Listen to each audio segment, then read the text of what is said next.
Oh. Did you hear anything about this drama between Diorio and Chud Logic?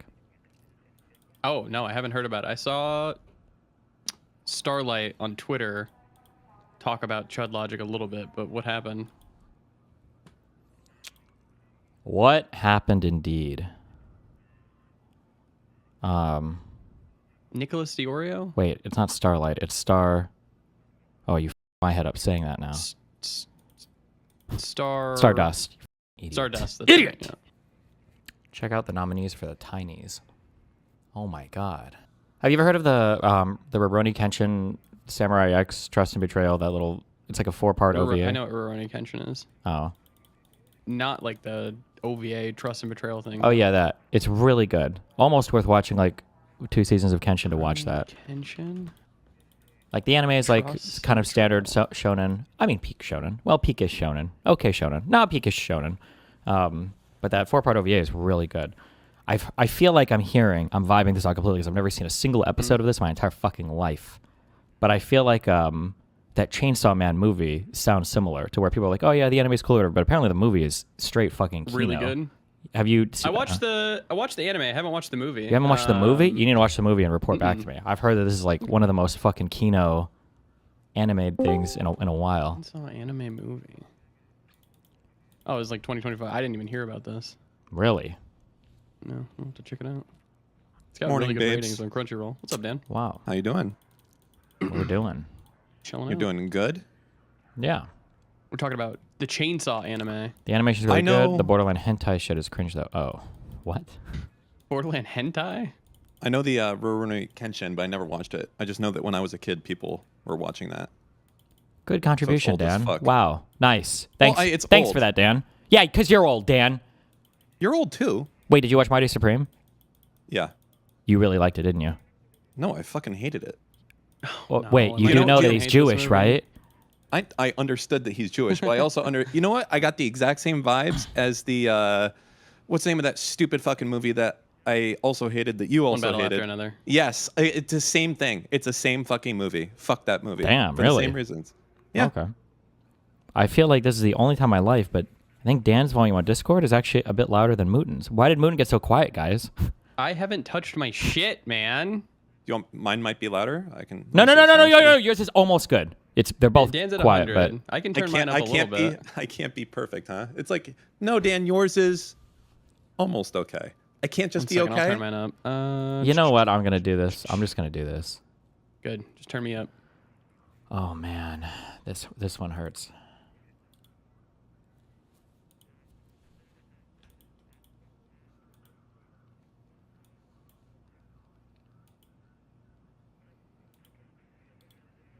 What, you guys can talk. It's not like you have to. Okay, or don't say anything. That's cool too. How's it going, Lucas? How you doing? It's going good. Yeah. Yeah, we bought some plants today. Got a new monstera. I don't know what that is. Peach got a orchid. Okay. And we got a succulent. Okay. Mazel. Mazel. Yeah. You know, I like these days when I can wake up and actually work, because then I take my ADHD meds in the morning, and normally it's wasted on murders in the bag. But now I was so productive this morning. The one day I'm not doing What did you murders. do? Oh my God, I've gotten so much work done. Yell at Jarvis? Oh my, big time yelling. I'm yelling at Jarvis right now. It's amazing. Wait, so what happened with the Diorio and Chud Logic drama? I don't know. I haven't watched any of it yet. Well, let's get into it. Hold on.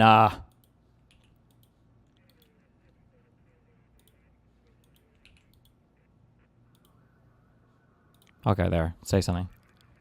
Hi. I can't believe Mouton is so quiet. That's not to be fucked with. You're gonna have to figure your shit out. Dan is Okay, more appropriate. let me- I don't let know me what fuck you've with it done. then. No, I don't know what you've done. You fucked your shit You know beyond. what's weird? Hold on. I'm going What? to tell you something. It might be a little frisky. What? Tell us. You guys both sound the same to me, and I have both of you at 100%. Yeah, Steve's audio is probably fucked. No, mine is good. It's gonna be a little quieter for Discord now, but that's fine because I cucked out and I'm using digital shit on stream now. So it might be a little quiet on Discord. But if it's I gotta 100, remember- it should be fine. You can hear me, right? Yeah, you sound fine. Then why did you just say it was fucked, Mouton? You you understand what I'm Shit's saying? fucked You're a because liar. Dan's saying I sound the same as you. Listen, I have both of you at 100% on Discord, and you both sound totally acceptable. Good. Totally easy to hear. Good. But you're saying that Mr. Mouton is so much quieter. Fuck, And what that the is- fuck is our thing called, man? He's absolutely quieter than you. I can see it on my volume meter. He's absolutely. Well, wait. How would you know how loud you are? I don't need to know how loud I am. I'm Then saying why the are two you of you saying are the same. he's so much quieter? Oh, well, I might be quiet. That's okay though. But I'm louder You're on not stream. quiet. No. Don't. Okay, never mind. Don't worry about it. It's all good. It's all good. Dan, in the hood. what is our fucking program called? Potato? QMix. Thank you, QMix. Q mix. I spent turn it like up. an Hold on. hour the other day trying to fucking get a line in to come out of the fucking All right. headphones, and then I just decided to fucking blow my brains out. How am I now? But Jesus I turned it wouldn't up let 2 me die. dB. Speak again. I'm talking. Yeah, I turned that's it up good. 2 dB. You're good. All right. There we go. I'm at 50 now. Cool. How can you be that sensitive? Maybe I'm just old. I have old man ears. It all You probably sounds have the old same to man me. ears, yeah. It doesn't really sound that different to me. I'm going to be honest, but it looks different on OBS, and that's all that matters to these people. So. It looks, the look. Well, it has to be in the volume part of the meter. Vibe Otherwise, based well, no, audio. vibe base is listening. I'm not vibe basing it. I'm measuring it by the dB meter thing. So you have to be in the space. I won again. Yeah.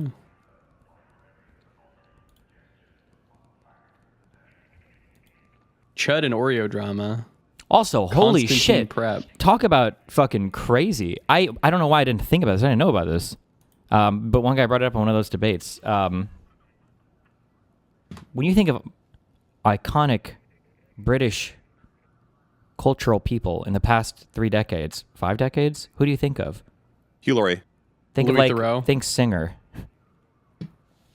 Singer? That British? fucking that dude with the red hair, whatever That's the Ed fuck his Sheeran. name. He's Irish. Ah, shit. I think singer? British Okay, singer? never mind. Fuck all you guys. Oasis. I didn't know that Freddie Mercury came from like fucking I thought he was American. Mouton. Well, I guess he wouldn't be American, would he?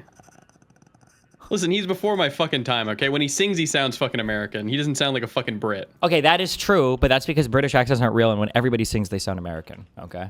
There you go. So all the people who were fucking calling me retarded, look at all the he's rights now. Those were the people who were silent because they were afraid to be called retarded.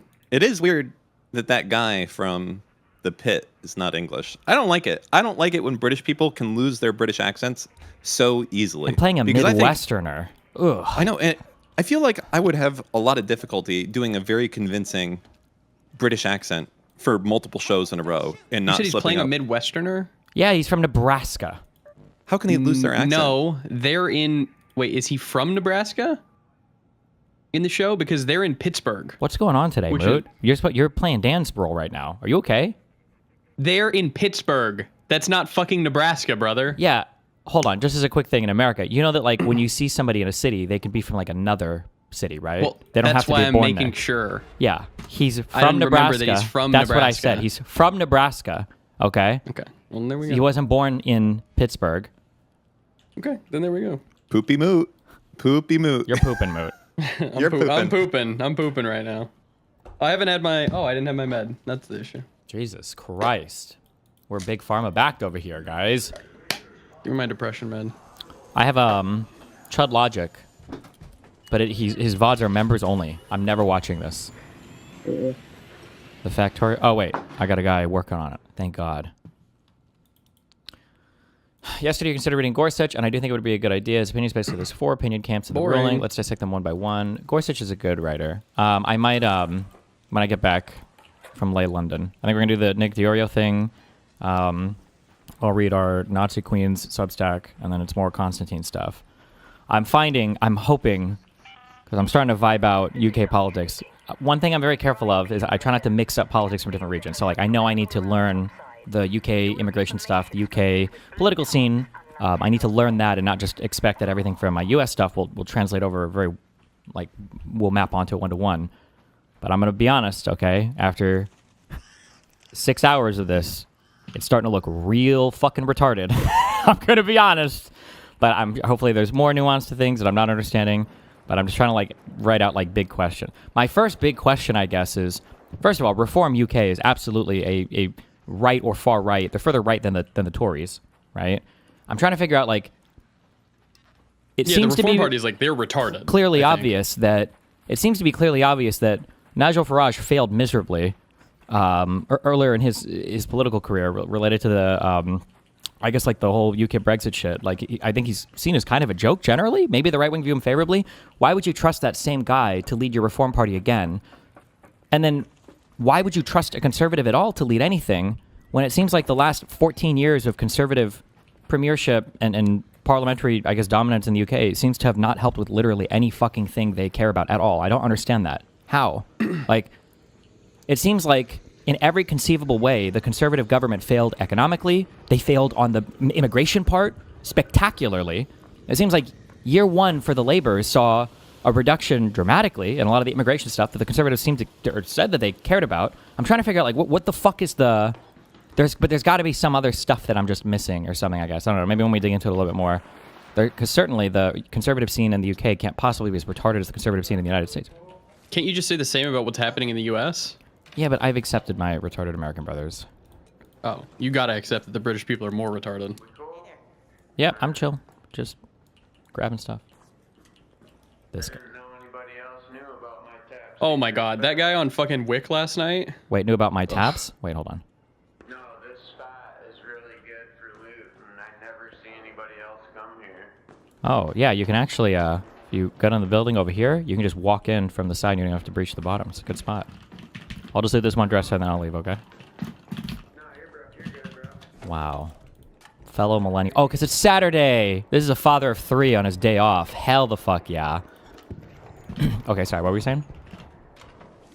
Irish guy on Wick, giga retarded, and to the people saying Americans voted for Trump twice, you guys were fucking convinced in Britland by a fucking bus. A fucking bus, a Brexit bus. You're literally more retarded. I don't want to hear it. Well, damn, that's crazy. Stay safe, dude. I didn't hear anything this guy just said. Sorry. I heard what you said, though, because I was listening to you, because I prioritized you, Mouton. Do conservatives anywhere like to spend money? or rather, do conservatives anywhere like to spend money on like, welfare? Because, yeah, it's not like... No, they hate the poors. I hate this. Even though they're usually poor. Well, why not? It's true in the U.S. Are you telling me that the NHS's funding didn't increase by £300 million a year or whatever after Brexit? What? Did they... Wasn't there like an actual benefit of Brexit recently? Oh, it was like the Trump tariff shit. No, a real benefit. And this is also why I say, by the way, that Trump is not good politically. He's just a narcissist. I think that Trump should have signaled to his international political allies, of which I would consider like the Brexit people or coalition to be a big one. Trump should have rewarded them when it came time for tariff day. Well, there should have been a reward on 2 fronts. One, the UK is like one of the only countries on the planet that we actually have an export, I don't know if you say export surplus. We export more to them than they export to us. So we had a trade surplus. One of the only countries on the planet we have a trade surplus with. And I think the MAGA movement and the Brexit movement were very closely ideologically aligned. And I don't know why Trump didn't look to the UK and be like, oh, look at this sick deal I'm going to cut you. Europe's not getting any of this. And, you know, because you got... I think he did, though. No, he didn't. There was talks with Keir Starmer or whatever. Is it Keir Starmer? Is that how you say his name? Keir Starmer. Yeah, because he got that invite to the fucking, I don't know, to the fucking pedo palace or some bullshit. And like he spoke about things, but nothing ever materialized. There's still no trade deal at all. I thought that they only got like a 10% tariff, whereas most of the EU got way more. But it should have been a no percent tariff. A 10% tariff. I know that we're living in the normalized world of Trump. A 10% tariff is still a big deal. That's a lot of money. It is, like 100%. 10% is the profit margin. Keep in mind that when you're talking about like taxes and stuff, you're talking about taxing like your revenues and stuff, right? Profits are things that are on the margin. So if I sell a product for $100, I may be making at the end of the day $10 in profit on that thing. If you slap a 10% tariff on that bad boy, I'm making no money now. My business is going to go under. I'm unprofitable. So I have to either raise prices or not sell to America. Like I know that. Yeah, I mean, I'm not blaming. I I'm just hear saying what we've you're been like saying. brainwashed that it's like, oh, it's just a 10% tariff. That's a big deal. But like even that 10% tariff, it should have been nothing. It should have been like preferential. Like, look, these guys played ball, and now I'm going to reward them. But he's so fucking retarded. He just didn't even think to do it. I guess I don't know. So I'm looking at his retarded chart. He's a tariff charged in the U.S., 10% to the UK. U.S. discontinued reciprocal tariff 10%.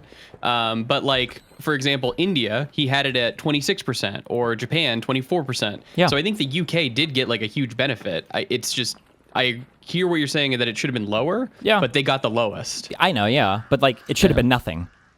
Yeah, he should have done nothing because they were, quote unquote, in his mind, Exactly. giving us the best deal of where they're buying more And from they us had the than we're whole buying of Brexit them. thing. It undermines the EU. It would have been a good political move. It would have would've been, signaled yeah. a lot to like, ooh, you play ball with Trump. This motherfucker's. Well, that's why they invited him. him over, I think, twice to go to the fucking royal castle, which I don't think has happened before, if I recall. I read a thing about that. They were really trying to schmooze and they Trump got up. nothing for it. They didn't know. Actually, hold on, wait. I should know. I'll learn it. Actually, I don't even care to ask. Maybe I don't care. Remember to. Is Keir Starmer He's the conservative? prime minister. Yeah, He's Labour. Oh, he's No, current one, he's so he's Labour. Oh, ouch. Okay. Huh. I wonder if that factored in at all. But he likes Starmer, I think. Maybe personally, yeah. Yeah. Oh yeah, no. Why would I say that factors in? Trump doesn't give a fuck about political parties or any shit like that. It's just whoever's No, he nice to doesn't him. care. So Whoever talked to him nice last. he's left wing, but our country hates him. I wonder how much the cucking out to Trump and getting nothing for it factored into that. Probably Jesus. very little. A company got invoices for $90,000 of tariffs. That was like $10,000 of processing. I wonder what happens if people just didn't pay them. Like, is the government going to come break down your doors and take the money, or? Back to Loudon, Mr. Moon is wrong. I'm not Back to well what? versed on UK. They're saying like that the Trump cucking out factored, the Starmer cucking out to Trump factored a lot into it. I'm not super well versed in UK politics, but from what I've read and seen, it seems like you guys just fucking hate immigrants. Well, I think immigrants are just a very easy scapegoat for everything. I think immigration powered a lot of the. I think it was the majority opinion on the Brexit stuff. But the problem is there's like so much misinformation about everything related to immigration. Like even in the UK, like I was debating people in the UK that didn't even know they voted on their like members for European Parliament. Like they didn't even know that they could vote on this shit for like the EU stuff, or they didn't understand like the free movement areas. Like a lot of like British people like didn't seem to know or understand this. So it's hard to know like what's powering the decision sometimes. I will say though, and maybe I'm gonna read about those Southport shootings today. Because maybe I just got a right-wing flavor of the survivors of this. It does seem like there are times in Europe where people cuck out a little bit too hard to the pro-immigrant people, where like they will make kind of excuses for certain classes of immigrants, or they will like stop reporting. Like traditionally they might like report like the race or ethnicity or area of a crime or whatever, but they stop doing that because they know it makes the immigrants look bad. That type of shit, in my opinion, is fucking cancer. And if there's like degrees of truth to that, which it seemed to be the case in the UK and Sweden when I read about this so long ago, that type of shit is that's like highly flammable stuff. Not shooting. Yeah, stabbing, if you stop reporting a whole group because you don't want to seem like quote unquote like racist, etc., I don't think that would be ideal. Yeah. Seems pretty retarded. It's always so hard. The thing that's so annoying about all these arguments though is there are so many like actors, I'd say on both sides, but right now especially on the conservative side, that try to like infiltrate the reasonable criticism side, but they really just they want to just excise an entire class of people. Can you give an example? Well, so like they'll say things like, yeah, like we really do need to cut certain immigration. It's bad on crime. You know, like there are these issues related to it. But in reality, they just want like most of the, like brown people gone. But like they won't say that. They'll give other excuses. Did this? I was having another argument. I had an offline argument, but like I've had so many of these arguments with people who will fight they'll fight a bit on the immigrant economic argument, and then as soon as they lose the immigrant economic argument, they'll basically immediately retreat to some kind of like culture-based argument. And it's like, well, why didn't we start there? Since clearly you don't give a fuck about the economic argument, because usually they don't. but they'll fight on the economics, and then if they've lost that, then they move to the like these culture things, and then it's like, okay, well, we should have just started here. Yeah, I just repeated myself, but you know. How like oh, like so and so people can't conform to like Western culture or whatever, you know, they're trying to like bring their shit over. Kind of, yeah. Although it is a little bit, it's weirder though in Europe, depending on where you're at, because I think you can make stronger arguments for certain types of societies. Like some of the U.S. arguments, like when we say like we're a nation of immigrants, that doesn't really map as clearly onto a lot of European identities. Like it's not like this is a very weird one. I'm trying to think of how. Well, no one will cancel me for this because they'll cancel me for being a pedophile. But like, I don't know necessarily how I feel about the concept of like an ethno-state. But I think the way that we define ethnicity in the United States, or different people seem to define ethnicity like in different ways. Like I think in the United States, when we speak about like ethnicity or race, and we use these interchangeably sometimes, we're very much like mapping onto a specific skin color or genetic group.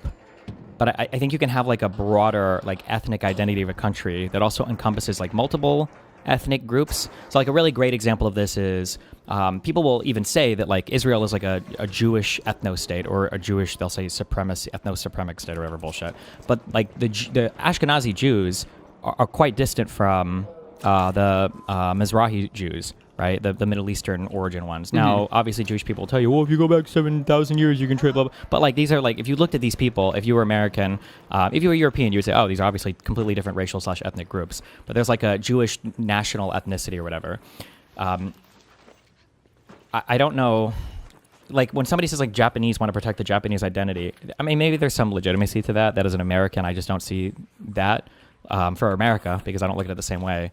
But yeah, it gets harder when you get into some of these countries that already have a lot of race mixing, but kind of want to protect some racial identity. I don't know. It's weird. But regardless of where the argument is, I wish people would just make that argument instead of like dancing around it and saying so many retarded things instead. But whatever. I think the reason people dance around is because they're just afraid of like getting called immediately a fucking racist or whatever. But I mean, I guess I wish that I could see that though. Obviously, I don't exist in any like hardcore traditional media environment, so it's hard for me to compare one to one. But like, I would say that I think I can have a lot of those discussions. There are going to be some people on the far left that call me racist, but I don't think the majority of people would perceive me as racist. But it's also because I'm not racist. I think it's pretty obvious if you listen to me talk about any of these issues for like any amount of time. They're like, oh yeah, he's this is how he feels about this thing, but he's clearly not. It's not coming from a place of hatred or racism. But a lot of the people who will say things like, oh well, when you do this, people immediately label you as racist. Like most of those people are racist, so it's hard. It's kind of like if you're talking about like slurs or whatever. And you know, you're talking about like, oh, like you're saying the N-word that big of a deal. I don't know, you know, maybe not. But like the people who are having this conversation, the majority of them are just racist people that want to say the N-word. You know? Yes.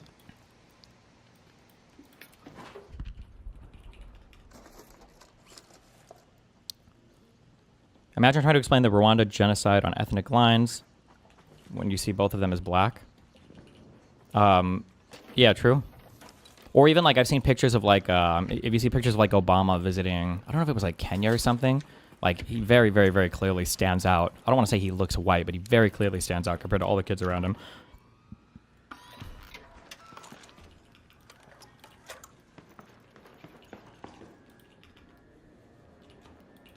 Constantine is going to know a lot of random factoids about immigrants. I don't know, a girl murdered by Pakistanis 10 years ago or something you might not bump into. Got to be ready. Yeah, I'll read. There's some big stories, I think, that have shaped a lot of the British discourse. I'll probably watch Lonerbox's video on the grooming gangs. I think that Southport thing that happened 2 years ago seemed to be a really big inflection point, or that got a lot of media coverage. He doesn't seem to know much, or he never drops much about stats or anything else, though. I haven't seen him use like any real numbers or anything. It was pretty hit him with it's not an immigrant problem, it's a man problem. True. And that men are the issues because they are committing like 98% of the fucking violent crime, etc. True. Always attack.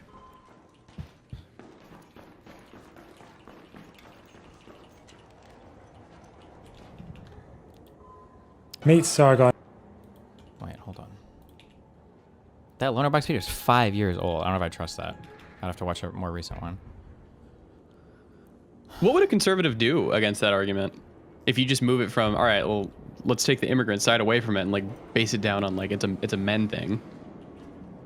What is the answer? Oh, I mean, they'll just say men are more whatever. I mean, I don't think it's necessary. I think it's a funny meme argument, but like, what are you gonna do? You're not gonna ban all men from coming in or something, right?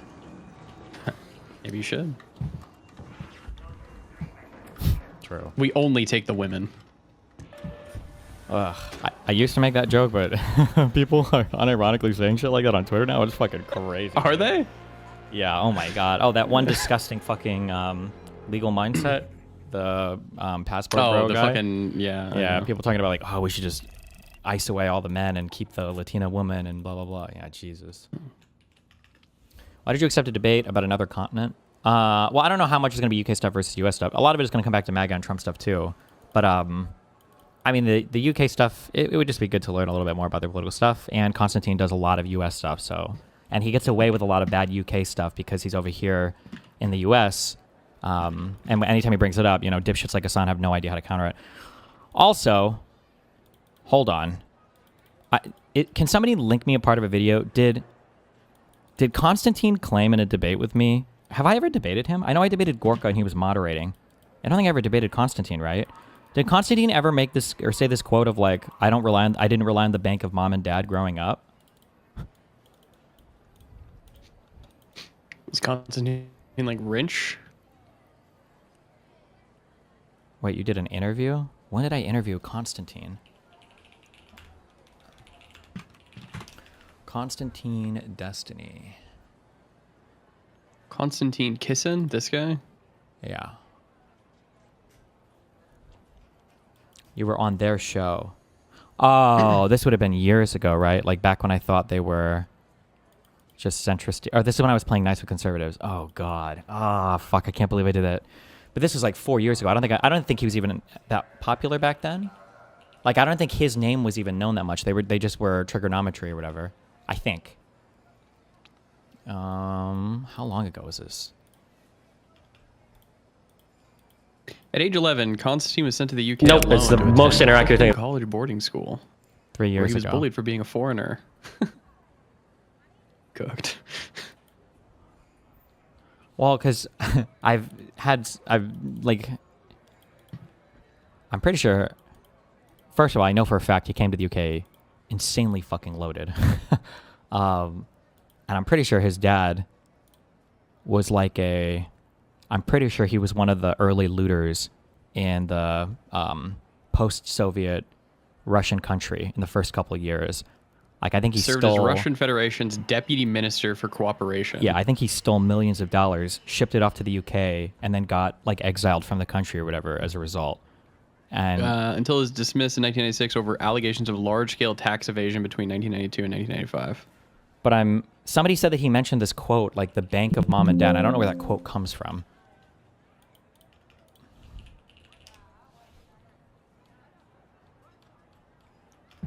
So I don't know if he's ever actually said that before.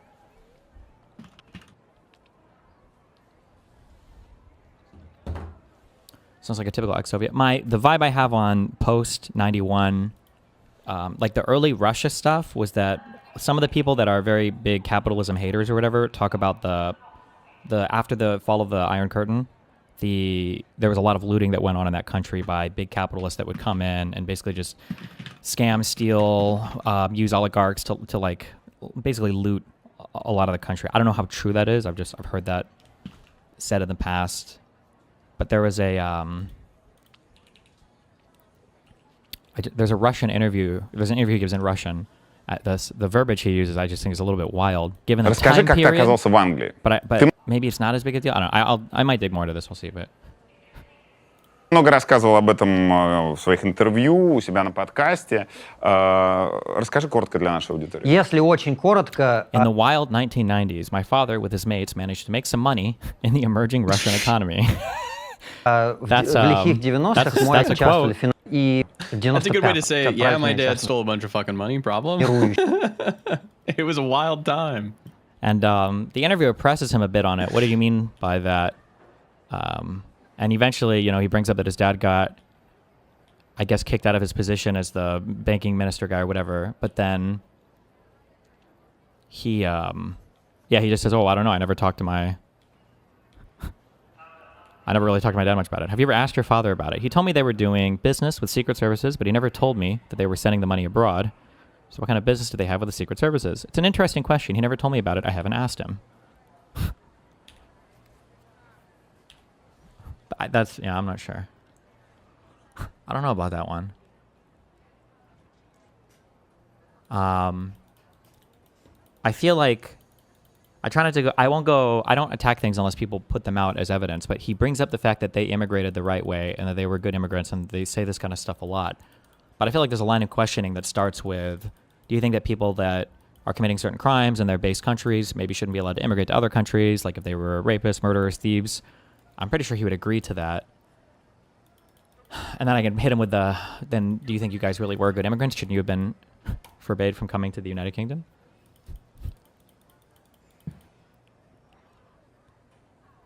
I just really, I need to know if that quote of banking mom and dad exists. Who said this to me on, Can I find this? 1 second.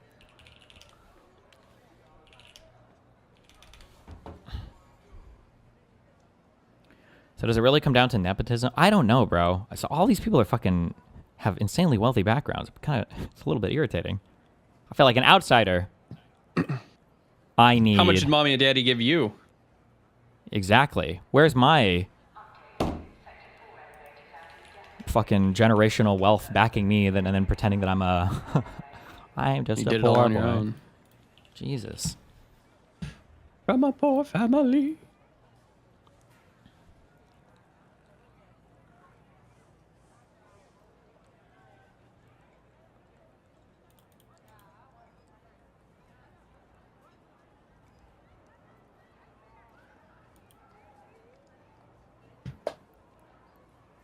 Stop playing with him, Ryan. Big guy.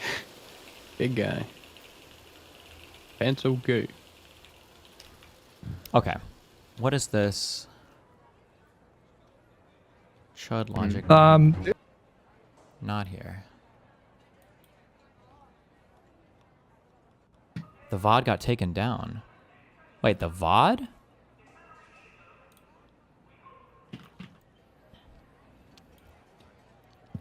No, when they say they're broke, what they mean is they have to make a quick call to the interest-free bank of mom and dad. What? This is me speaking right now.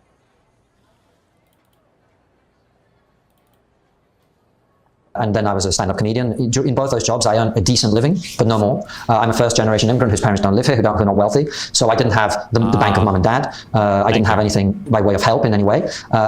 This guy went to private schools, I think, his whole life. Cranbrook. Our family was mostly a single earner family for most of that period of time.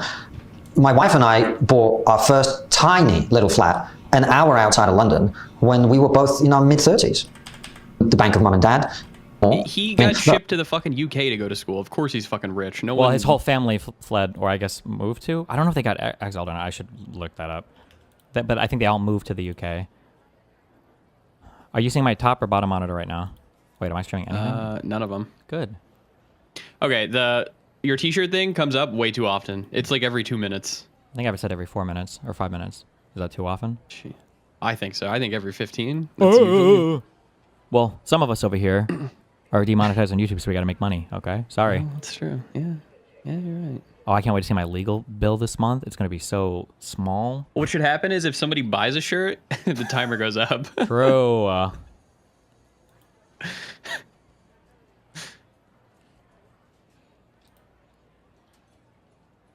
God, I'm seeing your chat right now.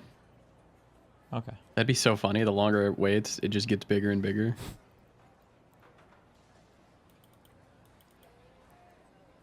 Come on, guys. Any gifters?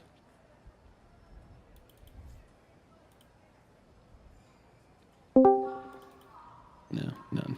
Nice. Well, what are you going to do? Your mom? Hello, hello. Hi, what's up, buddy? Your mom, first thing I hear. Good. Hey, anyway, if you have a little moment, I want to inject some positivity.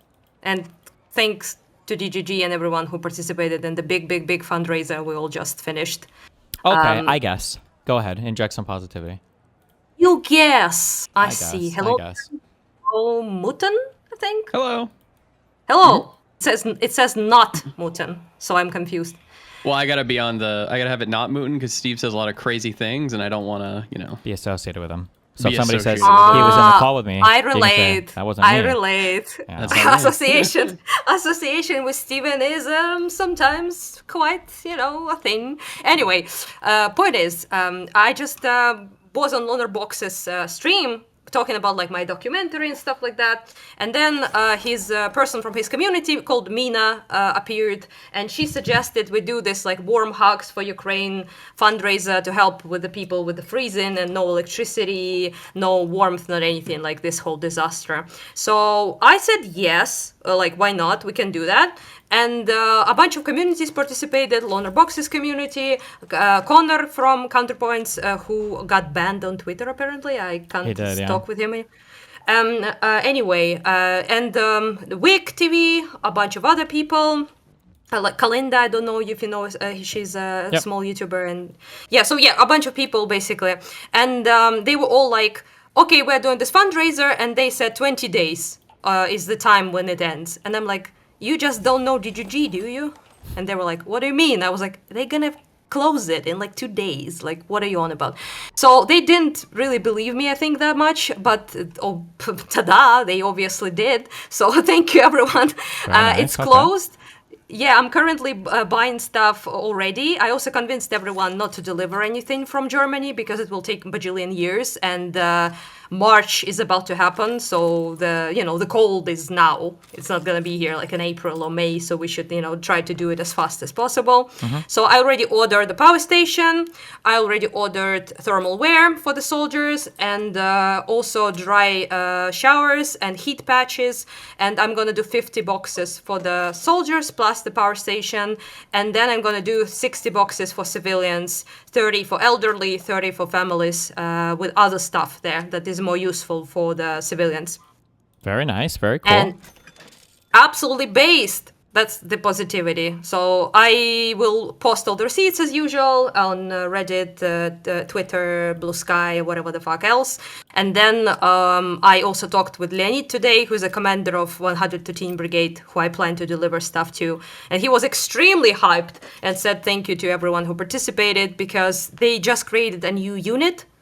And that unit really needs all that shit, like thermals and like basic stuff. So we are very on time on that because they have 2 shifts for 24 hours. So they are outside all this time, and they could use a bunch of like stuff, and obviously a power station, which I insisted on because I know they're always needed. And we're gonna film all of this. Hopefully Devin can come with us, my friend who's a photographer and video guy. He can really film shit like with good quality. If not, then we will just film it on our phones because we're poor like that, we don't have any anything else. He can do it though. He has good cameras and stuff. So and we will film all of it, and I'm gonna go visit my friends from 113, which I haven't seen in a while. And they are anti-drone unit, so they defend Kharkiv, in particular where I live, from drone attacks. So that would be really based to actually show them and, to help them out as well. Cool. There you go. Positivity. You guys should, have you thought about hitting up Hassan? Because I know that every time he goes in protest, he's got like the warmer gloves, and he's got like the huge like vest with the armor plates and everything. That guy's probably got half an armory in his closet, I think, of stuff that he takes out to do the Why did you have US to ruin my protests, positivity? Oh, I'm just saying. Now we got a lot of extra stuff laying around. I just wrote you how much I hate that motherfucker. Why did you have to remind me? There you go. I'm trying to help the people of Ukraine, okay? Over my personal grievances. You actually do, in fact. So I just wanted to say that GGG just is insanely based. I don't know what else to say. Like, many communities are like, yeah, we shall do it, we will help. And, they do raise some money, obviously, but nothing like that. So I will hype people up for the rest of my fucking days because they close like million. My days could be very short though, just keep in mind. But Jesus. As long as I do, in fact, leave, I will always remember this, and everyone is very hyped. You said March is coming up, so it should be summer. Shouldn't your days be getting longer? Technically, on a technicality, still droned. Okay, facts remain. And yeah, that's it. Pretty You much. said, just curious. You Yeah. mentioned the one of the brigades or whatever was in charge of, or the guy was in charge of like countering drone stuff. How has that like Yeah. changed, or what's the evolution of that look like? Like, how do you counter drones that are coming in by fiber optics and everything? Do they just try to shoot them out of the sky, or what's the? Well, basically, like a bunch of new technologies being developed constantly, always, and one of the newest stuff was getting the nets everywhere, you know, and now it's also interceptor technology, basically drones hunting drones kind of thing. So there's like drones that are fucking up drones that come to fuck us up, I guess. So there's a bunch of interceptors like that can do that, and sometimes it's actually kind of weird because I can hear them from where I live. Yeah. And I have this like whoosh sound, like sort of like a gust of wind, but very strong. And that's typically is followed by a bunch of explosions because there's like interceptors catching up other drones, Shaheds, and like FPV shit like that. So mostly it's this now. They are still getting shot down by like regular like guns and like all of that shit from the cars, machine guns and stuff like that. But it's like way more efficient to do it with drones. So all of that technology is getting developed, which we probably will film another documentary on if we manage to go to Lazava and film there, because they work with like new interceptor technologies that have not been shown pretty much anywhere. And if we will be able to get the permission, then we will be able to actually film them in the process of work. So them taking down drones. Gotcha. And we can, yeah, that would be cool actually. And I do have my equipment and stuff now, so fully like, you know, I didn't have any, I was just running around, okay? I wasn't like very careful. But now I have like proper vests and shit like that, so I can actually go, I guess, more legally correct. Yeah. Because you're supposed yeah, I don't know how to say this in English. But anyway, point is that hopefully When you said that will happen. so I understand, you said you have proper vests, as you said, like things that identify you as like press or something, so you can move around. No, defensive. I should be Oh, wearing gotcha. at least level like 5 something protection, technically. Gotcha, so as a gotcha. journalist, or like as a person who is a translator for journalists, you are supposed to, like legally, if you have a press card, you're supposed to have the certain levels of protection, which I just didn't do. I didn't wear that shit, so, you know, I'm sorry, but, you know, it is what it is. It's heavy as fuck. I can barely move in it. Yeah. So... That's kind of why. But now I am officially working with like media that is Devin's, you know, stuff, the East-West. So I don't want to put him in a stupid position if he gets like, you know, if I get exploded, for example, and then he has to explain like why wasn't she wearing any protection, he will get in trouble. So that's mostly for his benefit. Okay. Yeah. So I've heard stuff here about the basically turning off Starlink on the Russian side. Do you think, has this been something that's actually helped? Do you hear people talk about this, or? Well, to be for real with you, like at this time, it's not that big of a difference. Like I know people hype it up, but most of it just optics and shit like that. You know, they fly still regardless, like Sure. Starlink or not. It would have been huge help, humongous in like 23, 24. But currently, it still fucks up some of their shit for sure. Like it's not nothing, but it's not like a huge difference that some people think it is. Gotcha. Yeah. Anything else, as they say? That's supposed to be my line, motherfucker, but okay.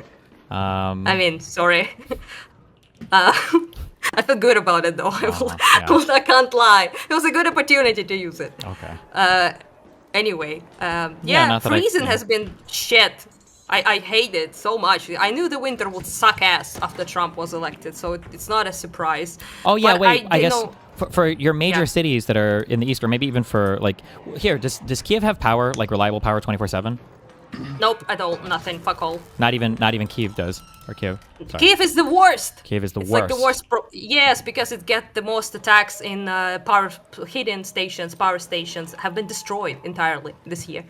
So because the attacks on civilian infrastructure and critical infrastructure since literally Trump was elected has tripled, and they destroyed power stations that all over Kiev.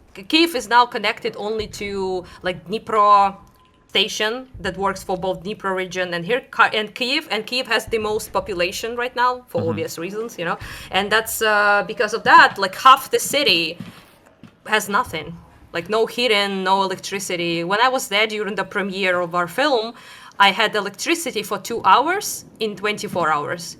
What is for like Kiev or for I guess for any other major city? that's not like all the way to the west or whatever, how much power a day are these places usually getting, like on average throughout the city? Would you say there's like 12 hours, 2 hours? Like, what does it look like, I guess, for the day? How does that work? Do they do like, if I say like rolling brownouts or rolling blackouts, does that mean anything to you? Yeah. Is it like where like the city will basically turn on and off like sectors at a time to kind of like balance out the power available to the city if there's only so much available? Is it like that? Yeah, go ahead. Wait, that's how it used to be? Like in 24, that's how it was. In 23, that's how it was. We had like a scheduled blackouts, quote unquote, controlled. So certain areas we had to schedule, and that'd be like 4 hours nothing, then like 2 hours something, 4 hours nothing, or like 8 hours nothing, 8 hours something. Now it's not like that. It's absolutely fucked. It's like a humanitarian disaster sort of thing. So we don't have like any scheduling. Mostly people just are out of heating altogether. Half of Kyiv hadn't had heating for 2 months, which ended up causing minus Celsius degrees in the apartments. So like pipes freezing, people freezing to death, water is unavailable. I'm sorry, that's disgusting, but I literally couldn't shower at all for like 4 days. But they're living in an apartment in the capital city because the boiler didn't have time to warm up. So I couldn't shower, and the only thing I couldn't do, I was stuffing bottles of water from the teapot to my bed. I showed you the fucking cringe when I was there, like with the pots in my bed, like an ancient lady from medieval times, basically. This might be kind of a weird question. I don't know if it's just an American problem or if in Europe you guys have a different solution to this problem. So in the United States, if you have below freezing weathers and you leave your power off for 2 or 3 days, like if you don't have heating, like you might cause irreparable damage to the pipes, like they'll burst, and then you have to, like, you'll have no water if it's like the main one or whatever, like you'll be completely fucked. In Europe, is there a way around that, or are you guys having like massive plumbing issues everywhere as well when the pipes are frozen for weeks or days or whatever? Not massive, but in some places pipes did explode, but not like on a massive scale, because it's different. They did a bunch of stuff to prevent that from happening, basically, and to try to control this fucking disaster, because it has been happening for like months, and it's quite horrible, to be honest. Like, very debilitating. Like, you can't do shit. Like, people are super, trying their best, obviously. They lifted curfew, for example, in Kyiv, so you can go out at night and can warm up in, like, little camp things that have, like, hot food or, like, something like that. And you can just warm up if you're, like, freezing in your apartment, essentially. Some stuff. They did, like, how they called in English? Fuck knows. It's like a separate, like, warmer thingies that basically, to explain it simply, it's when the electricity is out, some places, for example, in Kharkiv, have separate heating sources. So the heating basically remains, but like I have an no emergency electricity, power for example. Substation or something kind Yes, of. yes. They also hid them all over the city, essentially, so they are not as visible as a big power station that Russians keep bombing. And those are, like, hidden, and they don't know the locations of those. So that keeps them from Shahed attacks for a while, at least, until they, find them, obviously. Yeah, I gotcha. So that's kind of like been their strat, really, this winter, to terrorize the population to the point that we will capitulate. So we are pressured politically from United States by Trump and his administration, and then we are pressured. They want to increase the pressure from the population on our administration, because people are absolutely horrendously suffering. Which from is that is like the definition of terrorism, also, by the way, right? Is attacks on the civilian population to force change in political opinions. Yeah, I know you. Yes, but fuck them! It didn't happen. This is nobody changed their opinion. Dark question followed by something that's funny, I guess. Are there like mass deaths or casualties that are reported amongst like elderly populations when the heat is out or anything, or? Yeah, Oh, yeah. okay. Not like, I wouldn't say like mass, like I don't know, fucking, everyone is fucking dying. But there have been reports, in particular with the elderly being frozen to death, which is quite sad. And especially it concerns elderly who don't have people Family obviously members looking and after stuff. them. Yeah. Yeah, because like other people or many people just simply either left or they're on the front, or they are all sorts of things really. And a lot of like elderly people are fending for themselves, but with this sort of weather, they just can't tolerate that. We're very sad actually. Recently, very old lady who actually survived fucking all sorts of shit during like Soviet and all of that. She's like 90 fucking something, like 99 or some shit, like very old. She like died from freezing in her own apartment. That kind of sucked to read that, but like they do try to help. Obviously, there are a bunch of volunteers who installed the kind of like fans, like blowing air thingies. They work from like power stations and stuff like that, and they like installed them near the beds of elderly who can't move. They're like non-mobile basically, right? So they're like can't really move by themselves. So so that blowing of the heat is on them basically 24/7 if possible. Yeah, hospitals have been pretty bad because obviously with no heating and no water and no fucking anything, electricity, it's very difficult to operate. Also, USAID no longer helps us, so they really helped with the generators and stuff like that, and helping with the electricity, and now it's gone. So I'm guessing for where Ukraine is situated and everything, solar stuff doesn't work too well down there. There's not like good sunlight. No light, pretty much. You can get away with it in summer, but like in winter, you have like 3 hours of fucking sunlight. I mean, that's a bit dramatic, but it's dark. Most of the time. Yeah, so people still use it, like during like morning. Sometimes you have some light or like shit like that, but it's quite. Not enough, especially for like bigger cities and shit like that. A lot of people who have opportunities to live into like rural parts, like villages, shit like that, you can use old school like fireplaces, with just wood and shit like that. That helps, obviously. Yeah. But most people, of course, don't have fucking houses in the villages and shit like that. So it's, modern day apartments are just a bit of a hell when it comes to electricity because they're so dependent on electricity.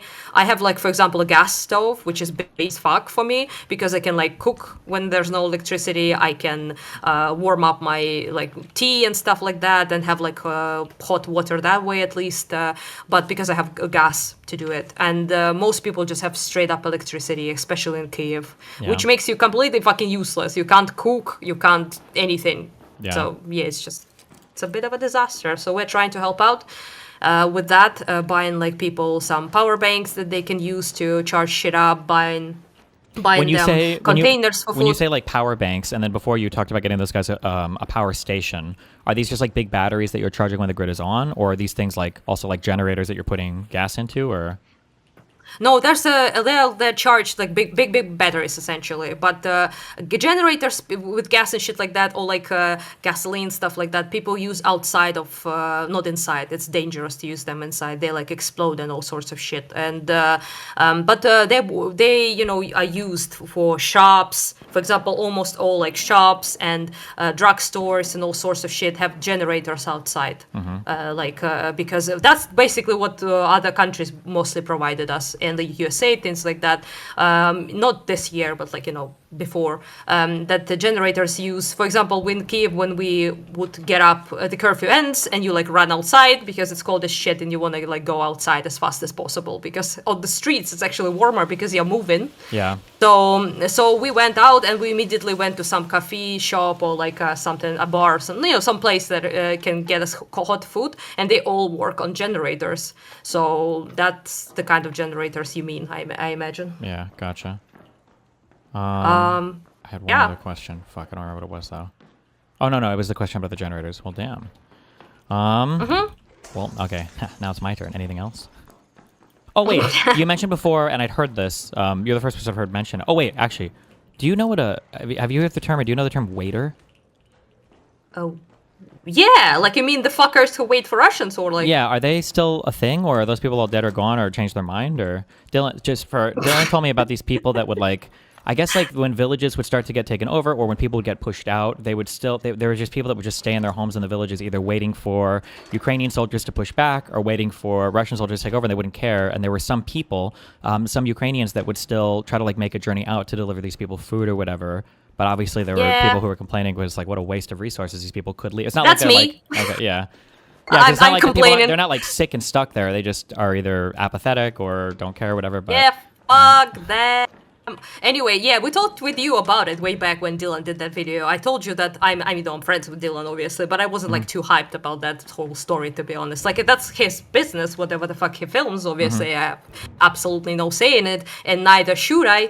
But I just think that's a waste of time to like do anything for those people, and especially when there are so many actually decent people that are struggling, and soldiers and things like that, and wasting any energy on that. Also, trying to save them is so risky. Like, we just filmed that another documentary about an organization called SOS East. They are volunteer guys who help people who try to get out, basically, right out the frontline zones. And they help so many nice, lovely people who just stay there because they don't want to leave for other reasons, not because they're fucking, collaborators and shit like that. Yeah, but they're like, for example, there was like elderly gent who got his house got blown up, basically. So, and he had like strokes and stuff like that, so he couldn't stay. Oh, God, no, and, that's okay. That's worthwhile, I think. That's good, right? Yeah, those good. Yeah, because people just can't leave because they're, in the bad conditions, health-wise. It's difficult for them. So they managed to get him out and get him to his daughter in Cherkasy, which is, another part of Ukraine. So that's sweet. That's nice. Like, helping people like that, I'm all for, obviously. Although it is called a kill zone, that documentary, because it is a one-way trip for many volunteers, unfortunately. Because they are, if you don't have basically REB, as we say, which is like anti-drone tech, basically, on your cars, and you don't have drone detectors, and you don't have a car that is armored, then you fucked. It's gonna be like a one-way trip. You will not get anyone out, and you will just get immediately blown up by Russian drones. Yeah. So it's a very risky job, and like people who do that are fucking legends because they, help people and they risk their lives every day to do that, and I super appreciate that. I just don't appreciate the waste of time of fucking helping people who are choosing to stay for dumb reasons. Yeah, get fucked. Yeah, and I have a friend actually of mine who did that. Like he delivered like food to a bunch of areas and helped local people after Russian occupation ended there. He was like delivering food, and then he realized that there was a group of people there at the spot. Not all of them, obviously, but a group of people who were like super duper pro-Russian fuckers, and now were begging for food from Ukraine after it was liberated. And he like drove past them when he learned, and they was like, "No, I don't have anything." Yeah. His entire car was full of food, so it was very visible that he had everything. And he was like, "Nah, get fucked. I'm not delivering anything to you." Not only they were cunts, but they were also the people who like snitched on other people there. Oh, your Coach Red Pills. Yeah. Yeah, like what the fuck? Like, yeah, no, those people I have absolutely... I mean, it's everyone's business. That guy who Dylan was with, he's like this weird Christian guy, sometimes it happens. So he's like this... everyone's equal in the God's eyes, or whatever the fuck thing, Okay, sure. I am too fucking Eastern European for that nonsense. Sure. I'll be for or real. Maybe a good word for peacetime, but not wartime. Maybe. Yeah, I understand what you're saying. Yeah, I'm an atheist. Like my entire life, I don't give a shit. Like I don't know. The call me legacy of non-believers here, okay? But sure. It's just good luck, buddy. Like. Do your thing, like you want to do that. But yeah, it's a waste of time, and especially of younger people, in my opinion. Because no offense to like the elderly, I mean, I love my old peeps. I try to help them every now I can, but their lives are just a little less valuable. I'll be for real. Like wasting like ambulance people, DSNS personnel, security personnel, fire people, like rescue operations, volunteer people in their 30s and their 40s. It's just we can't waste them. They're already getting killed disproportionately because of the double taps and all of that shit and targeting. What do you think is the general? Footage. What do you think is like the general mood of people, I guess, in Ukraine right now? Do you think it's like gotten a little bit better over the past year, or is it still kind of a little depressed, or what do you think? Where do I start?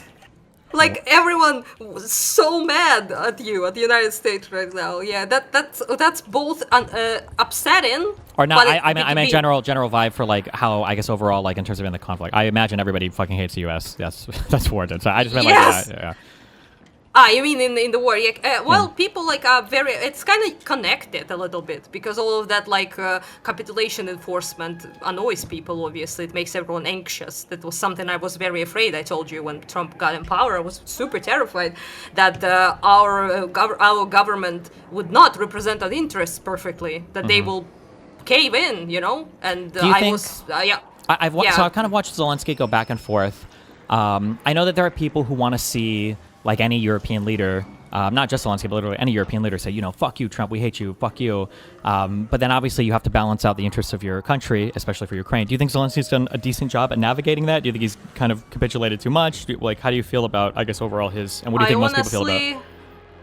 I think he did well because like I could never do it. I can't even imagine dealing with this and how to balance this. I have no idea because any normal person would want to punch him in the face every 5 seconds. Yeah. But he can't do that, so he has to like. Also, you have like a manlet fucking with an ego, and you get him upset. Who the fuck knows what he will do? So you have to like, you know, dance around with that. Yes, that's humiliating, of course, but like unfortunately you have to do that. And I think he balanced pretty well in terms of like not backing down and not signing anything retarded and not like capitulating and still standing ground and repeating the exact same shit all the time, just like Trump repeats the exact same shit all the time back. I guess it's a retard competition now. Like we repeat the exact same shit and the EU repeat the exact same shit. But also like not being like super antagonistic. But unfortunately he didn't need to be. He wasn't super antagonistic in that unfortunate Oval Office thing that happened. He was fucking chill, but it ended up with Vance being this whole fucking scandal mess and treated like garbage. Jesus.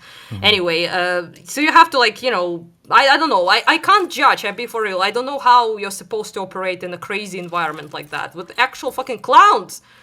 So I'm not sure. Like I'm relatively think he did well, and most people seem to think that way. I recently saw a poll about that. That was how many people was it? Not to lie, it was like a very recent poll. Sure.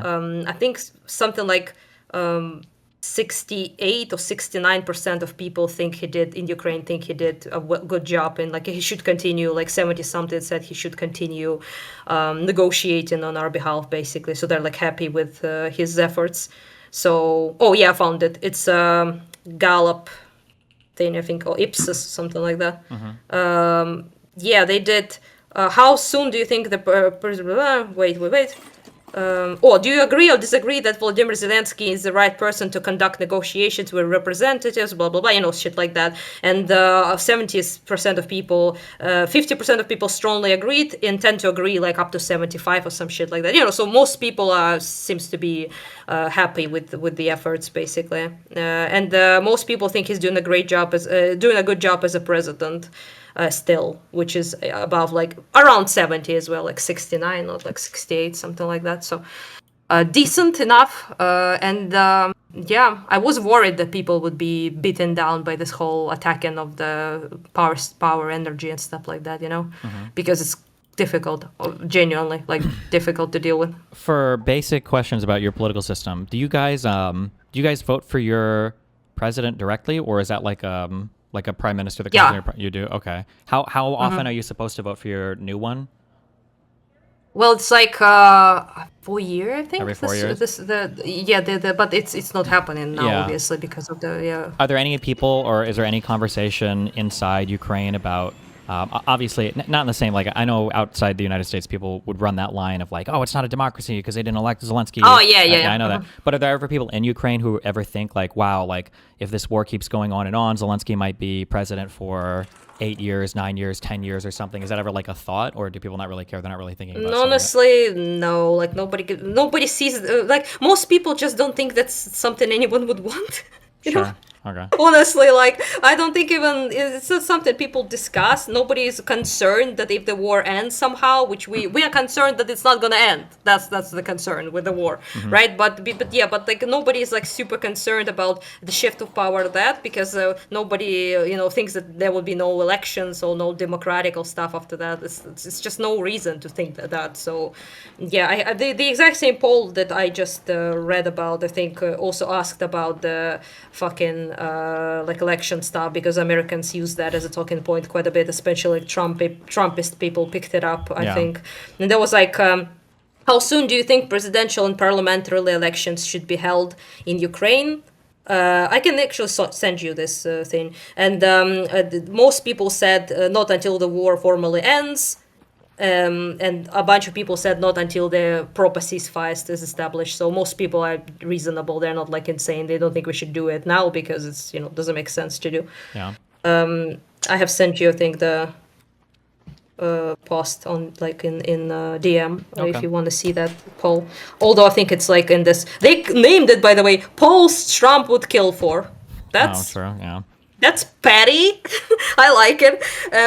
But it's because Trump can't stop talking about how fucking unpopular Zelensky is, which is not true, and that meanwhile his own ratings in America are kind of shit. So yeah, they kind of have their own little world that they live in, where he says he's doing great on his polls and everything's going great. And I think it was funny, he did an interview a while ago where they were like, most people are not happy with the economy right now. And his response to the interview was like, well, most people are wrong. They need to know that the economy's good. So I said so. It's just like, yeah, based. That's true. Actually, anytime someone says like, you're doing a shit job, you'll be like, no, actually, I'm doing a great job. That's like 5 years of Trump. Yep, that's basically every single day. Good job. You could be Trump. Yeah, that's it.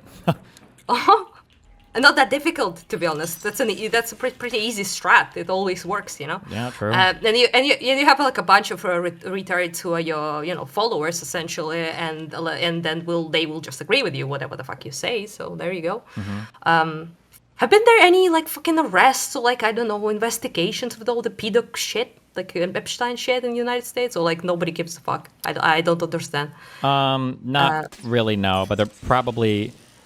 There probably wouldn't be because the files that are being released are all being released by our Department of Justice, which does all the investigation stuff. So if they were going to make any arrests, they've already had the documents. It's not like they would release something and then say, oh, we should arrest based off the documents that we released because they've already had them, right? So even if there was something in there that was worth arresting over, it would probably look bad to arrest now because the question would be, well, why didn't you before when you had them?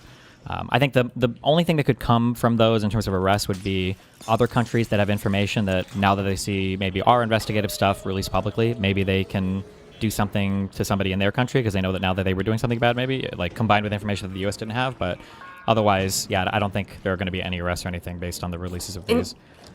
Cringe. In Europe, they actually resigned. A bunch of people resigned who were in the files and shit like that. I think there was news that they arrested Prince William or some shit.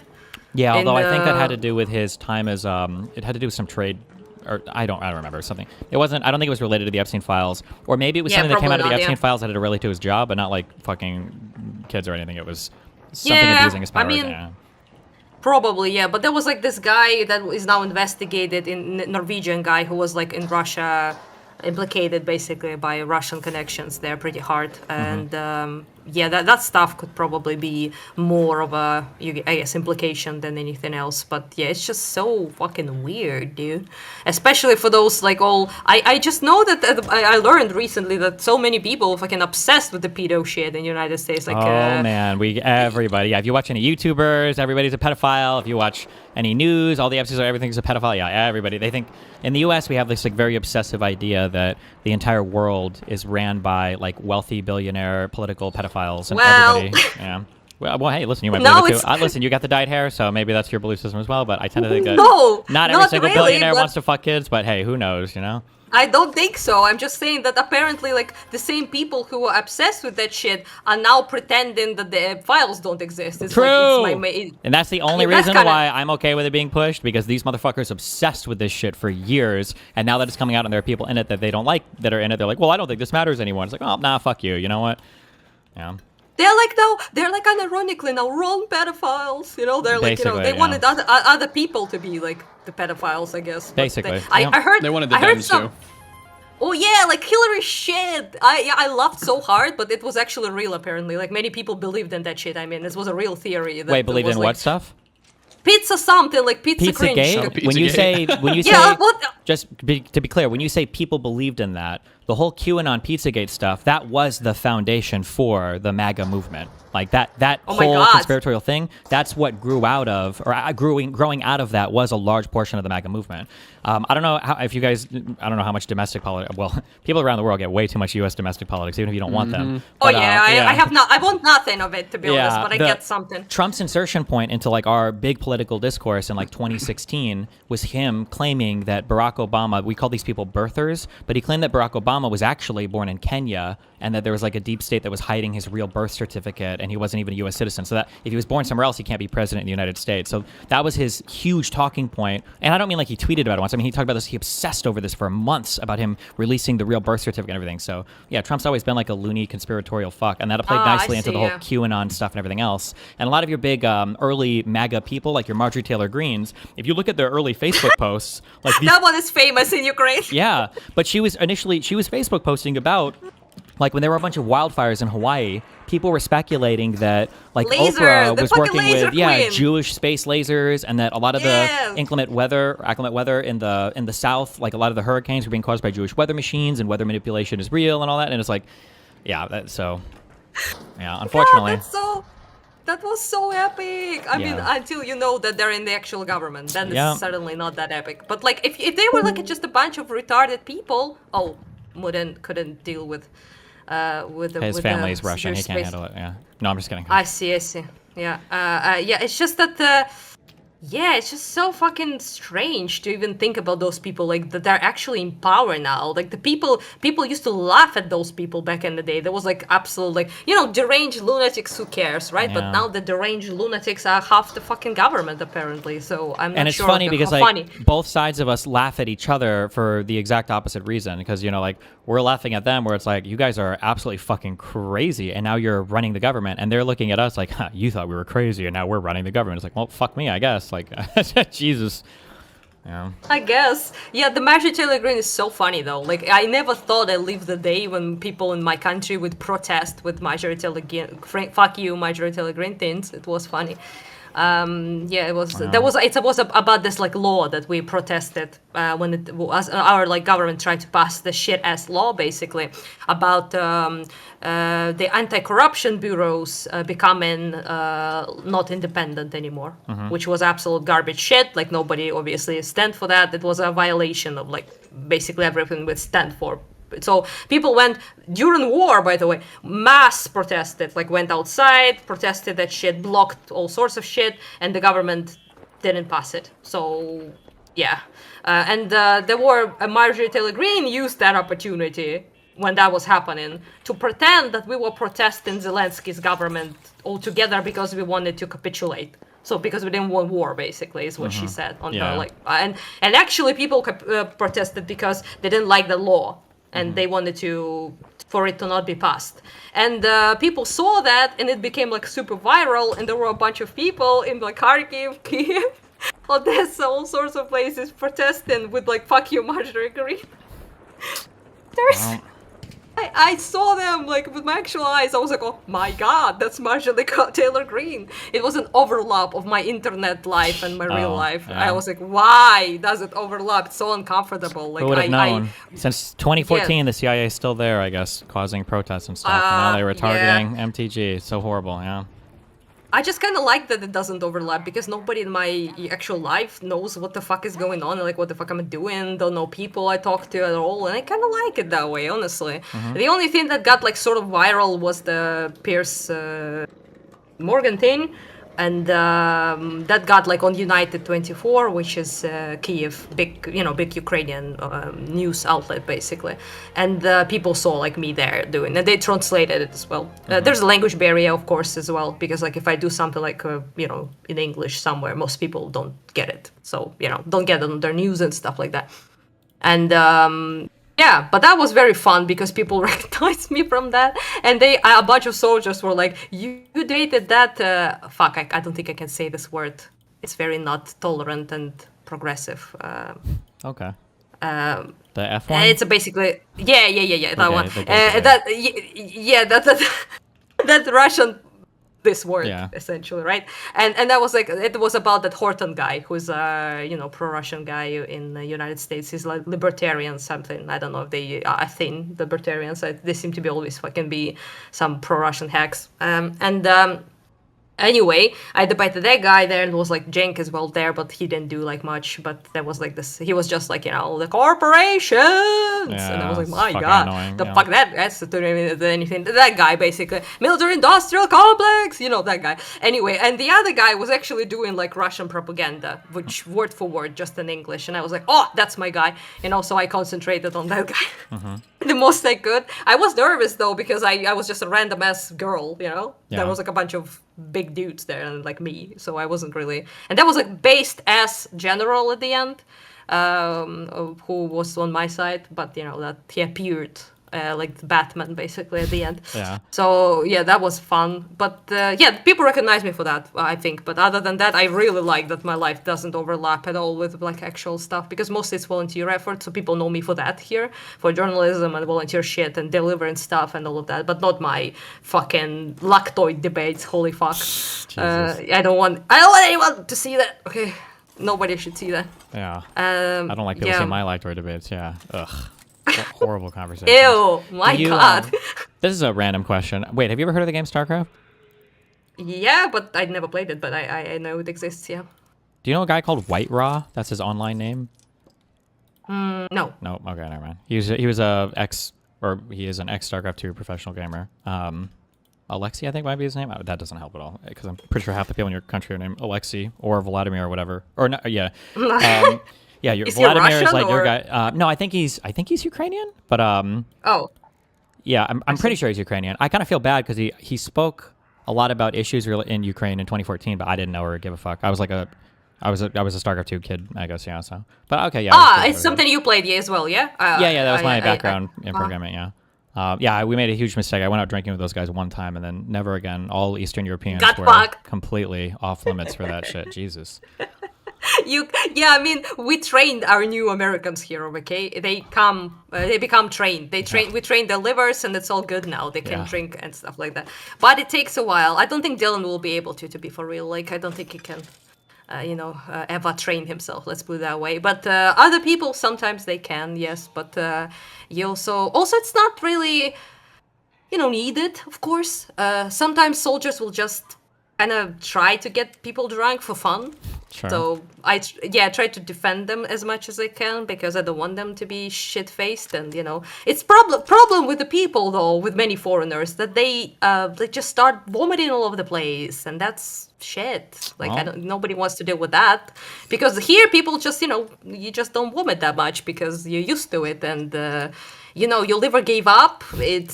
It understands that it doesn't need to do its job because you want to die anyway, so it just doesn't expel any toxic stuff from you. And in normal people, I guess, it does.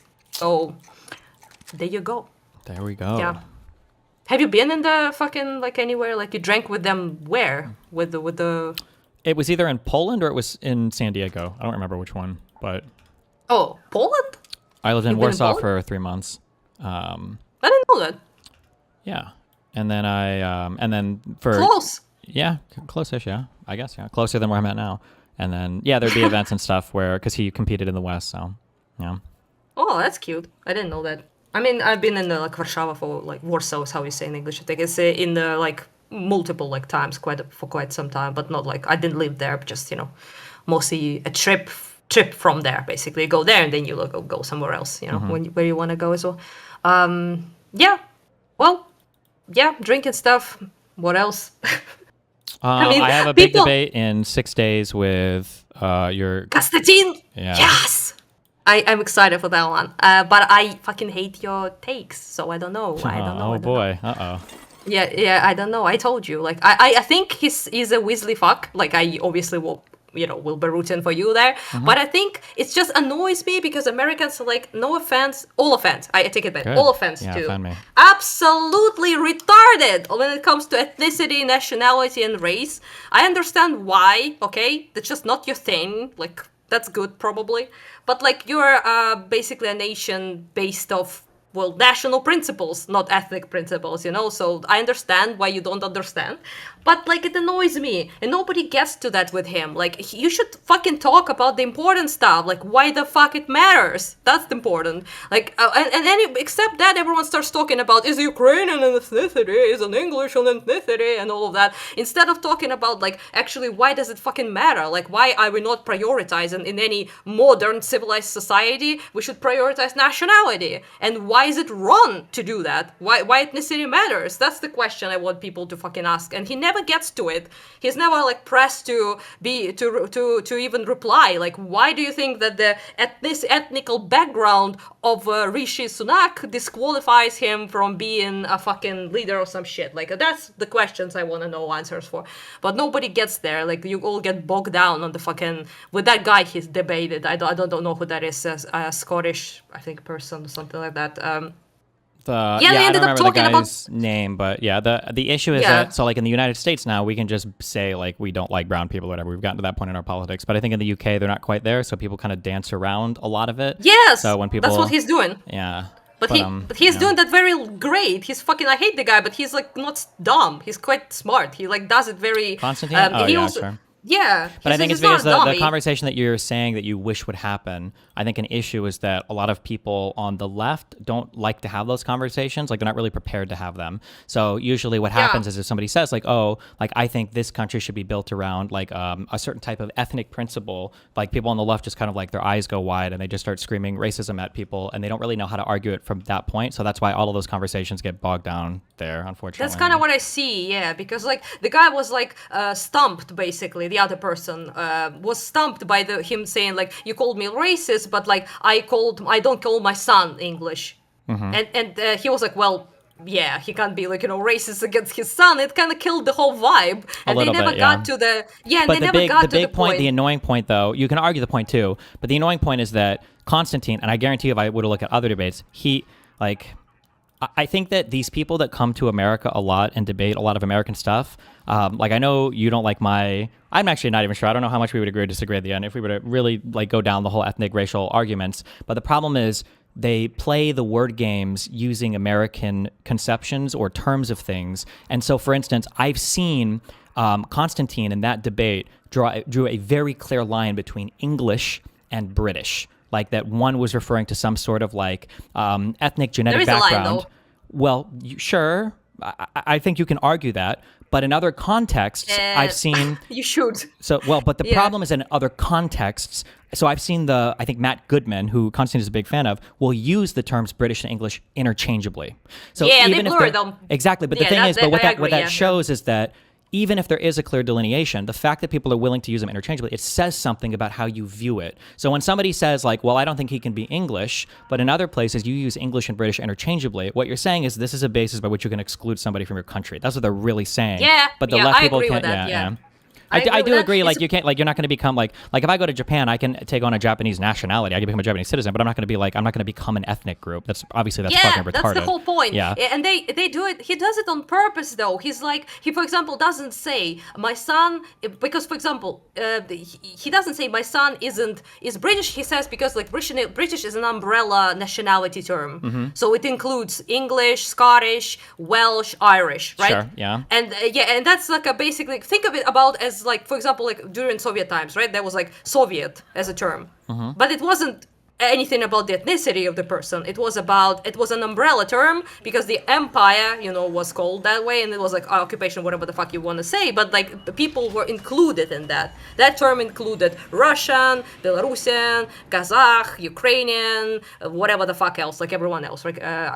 Right? But like that's the kind of seed that exact same way, right? In the sense. They're but even at that, I'm not sure, and I would have to travel around the UK a lot more. I don't know if people in the UK even view British that way. Maybe people in England do, but my impression of, like, for instance, like Scottish people, if you were to call a Scottish person, oh, you're British, right? Or people even in Northern Ireland, I'm not sure, but like obviously for people on the Republic of Ireland, like they wouldn't be British. They're not even part of the United Kingdom. Well, I guess actually they're not even part of the British Islands, so I don't even know if that would encompass Northern Ireland. But like, I don't think you can call Scots Brits and they'd be like, oh yeah, I'm British. I think they would say, no, we're wait, Scottish, right? They will actually punch you in the face if you call them English. Yeah, but I don't think you would call them British either. I think most Scots said we're Scottish. I'm Scottish. I think they would just end it at that. It's technically correct, but like because they're part of UK, they're part of Great Britain, whether they like it or not, just like Soviet Union, whether we liked it or not, we were part of it, right? But they establish their actual identity most of the time because they want to separate. Exactly because when people say British, it's equalized with English. It's like the same as Russian, right? Yeah, but for example, I would write to establish my identity.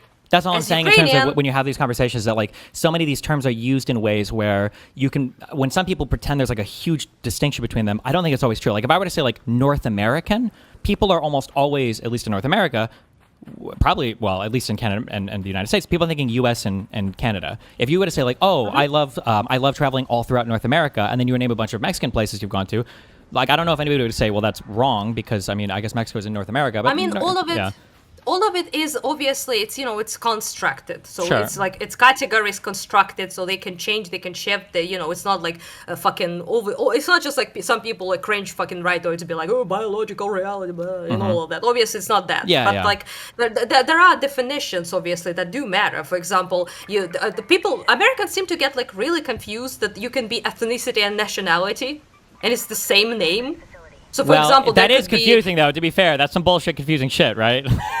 No, it's not. It is. It's because American is only a nationality. There's no. Well, yeah, but there are also countries where there are like multiple ethnicities within like the nation as well, so it gets confusing as fuck, right?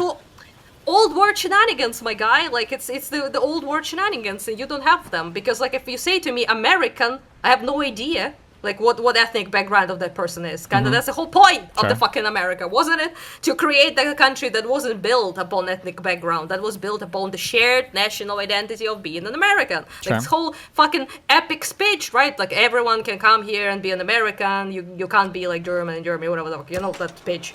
And yeah, it's because of that difference. I think people get confused because there is a French nationality. But there's also French ethnicity, and not everyone in French is ethnically French. Sure, but they can be French by nationality. Yeah, that might be true. Sure, but difficult. The thing at the end of the day, though, is that like so going back to that Constantine quote, if you were to get Constantine behind closed doors, or if there was a way to probe his mind, and you were to ask him, like, do you think your son is more English than whoever that fucking the mayor is of London, who's some Muslim dude or whatever? I think he would say he is. I think he would just say that. You mean because of the racial stuff? Yes. Or like, because I think he would. Yeah. Yeah, I see. Yeah. So, but that's why they dance around it. I think we all know that that's what they think. But they use the fucking fairy language to cover that up. And most people, unfortunately, Westerners, especially of left variety, get stumped with that language. They start posting cringe. Like basically ethnicity is not a thing, or it doesn't matter. Like bro, like it does obviously. I just hate that shit. Like I'm actually cringe soy leftist in that regard. I don't really care that much about like ethnicity, but I'm not gonna deny it exists or that it defines people's lives, or that it matters, that there is culture there, that there's language there, that there is traditional stuff there, that there's actual DNA, there, but you can actually literally check and see the people's heritage, where they come from, what's in their blood, all of that stuff, like what's in their DNA, right? The question is not that it's not a thing. The question is that why should it matter? That's the question. Should it matter is the question, right? We should talk about that. Like maybe it should. Like who knows, right? But nobody's debating that. Is in my opinion. Like I'm a civic nationalist guy. Like I care about national stuff. I care about nations. I don't care that much about like ethnic background. For example, like my friend Faik, right? He's Azerbaijani.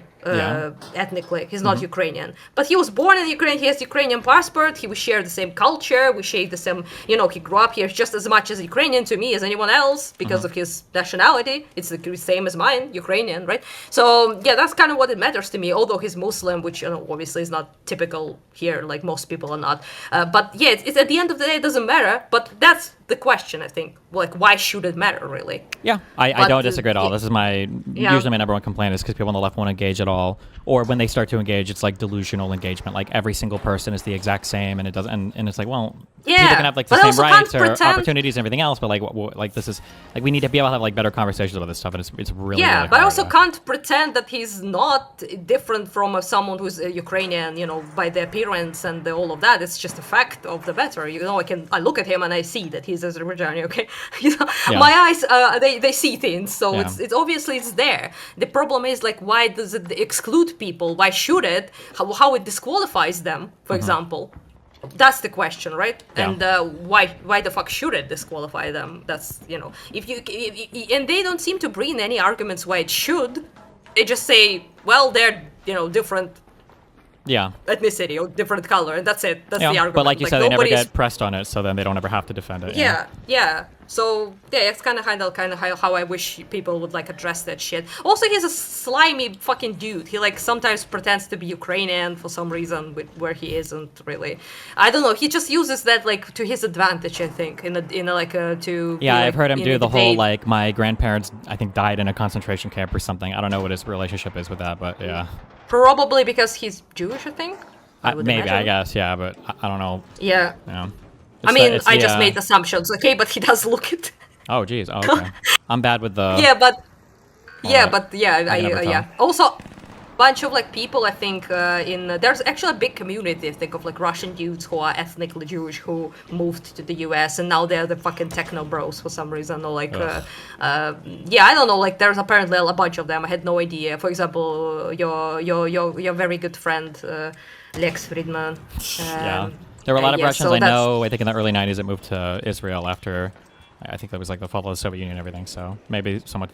to be fair, like a lot of Ukrainian Jewish people also moved to Israel. They have like double stuff, and they could be here and there. I have like literally a fuck ton of my neighbors who partially, half of their families live in Israel now because they're Jewish and stuff like that. Because there was like this policy from Israel, basically, come here, we will get you stuff, and you can like migrate easily and all that shit. Yeah. So, they used that as an opportunity, which would make sense because of the collapse of the Soviet Union. It was a fucking shit show. Like, it was shit show before, but like in the process, it was also a shit show. So many people didn't see any like future like financial opportunities, or I never thought that the country would be something normal with like laws and all of that functional stuff. And they decided to use this opportunity to move, which can't really say that that's weird or stupid by any means. So I just really wish someone would talk with him who could actually fucking clock his fucking stuff, because he's maneuvering all over those people, and I don't like that, okay? I don't appreciate that. So maybe if there were two issues that you would want to see him pressed on when I talked to him in a few days, what do you think, what would the two ones that you want to see him have to like really truly contend with be?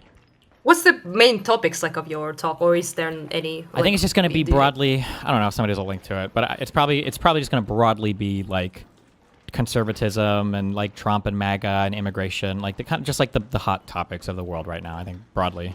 So nothing like in particular, yeah. Well, then I guess the fucking thing about the ethnic stuff I already told you. Like, I just want him to be pressed on like why the fuck that matters. Not that ethnicity isn't a thing, or it doesn't matter, or you can magically become fucking Japanese by genes by having a child in Japan. So I don't want that nonsense, okay? I want to be like, why does he think that that the preservation? And I want him to say it as well. I fucking hate that he doesn't say it out loud. That's one of my biggest things when I'm in debates with people. Sometimes I'll just say, okay, hold on. I want to hear you say this thing, yes, because people will kind of imply it. They'll never actually say, like, just state this position for me so I can hear it clearly, so that it's like on the record. Yeah, he is arguing for the homogenous ethnic nation. Mm-hmm. So the nation that is not maybe fully English, right, but the majority, absolute majority of people should always stay. And the thing that drives me crazy about people that argue these positions is that they always, and nobody ever notices like how goofy this is, but these people, I don't know, they realize it, they always draw the line right before themselves, Because if I don't know if he actually is Jewish or not. Like, I know his family came from Russia or whatever, but like, if he's Jewish, like whatever line you're drawing, like why there, Because a lot of people, especially Jewish people, draw the line after you. Yeah. That's the fucking best thing. Have you seen this Zizek meme about this, exactly about this topic? If not, I will send you that video later. Because he basically explains exactly this thing, that every fucking Eastern European moves closer to the West and then draws the line on them. Okay, I haven't seen it, but I like a lot of Zizek memes. It's iconic meme. Like, he's like basically, it's like what the Polish do now. They'd be like, those Ukrainians, they moved quite a lot of them moved to our country, and we're not sure that's great because they are a little bit Oriental. Okay. They're a little bit Asian. And I'm like, bro, Same monkey, like literally same. Like we are the same as you, you know? We have been called Oriental by the Western people for ages. Fucking, it's just so annoying. You like moved to European Union 5 days ago and now you're not Oriental, but everyone else outside of your perimeter is. So, and Zizek basically talks about it, that everyone becomes Mongolian, basically, every 5 seconds. Like, you get accepted in the club of the cool kids, like in the European Union and the Western world, and then the rest, the line is drawn there. Everyone else is Mongolian, but not you. Yeah. You're not. You're the people. good Western European guy. And you'd be like laughing about that. And you'd be like, okay, obviously. I want to say something very not good right now about our Polish brothers, but whatever, you know. It's a slur, I should say that. Anyway, point is that the technique is used like that by many people in like different parts of the world. So yeah, that's kind of what I want him to be pressed on. Like, why the fuck is the line there? Like, why is he particularly fucking fabulous as a migrant, but he's not particular? Another person from other places not, which he probably will start talking about, like Judeo-Christian, whatever the fuck values, and you know, all of that. Which I would like people to say, like, if a person, you know, is liberal, he is, you know, is pro-democracy, is pro all that sort of like basic shit, then why is he not welcome? Like, why? Yeah, this was do you know who JonTron is? No, okay. Just he was he was like a cartoon YouTuber guy a long time ago, but that was kind of, I had a really huge conversation, but it was like 10 years ago. But that was, I ended up asking ultimately like that question, expecting, because this guy was like a very normal guy. Like, I didn't know he was into kind of weird politics, but we were having a conversation about it, and I asked him, I was like, oh, well, like, let's say like 1 million or 100 million Mexicans wanted to come to the United States, but all of them were totally aligned, because he gave me that thing. It was like, well, you know, Americans have different values and blah, blah, blah. I was like, well, what are these people who are totally aligned with their values and everything? And eventually he was like, well, you know, usually you would expect them to, I think, did he say, like, assimilate into the gene pool first? And I was like, what the fuck? What does that even mean? I was like, okay, yeah. Yeah, that's kind of like, I just don't know why they're such pussies as well, because you can make arguments about why the ethnic, preserving the majority of the same ethnicity matters. Like, you can make those arguments. In some countries, they actually fucking do matter. Like, for example, do I want like a fucking ton of Russians over here? No, I don't. Not because of the fucking ethnic blood. Oh, sorry.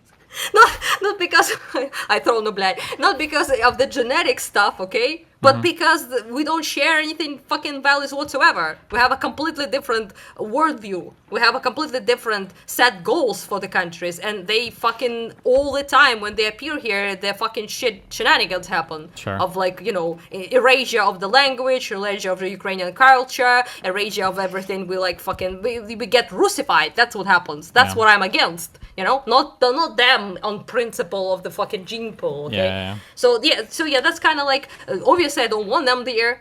Like if they're cringe like that, you know, if they're danger to my country, they're danger to my people, and it always ends up with us being fucking mass deported and mass murdered.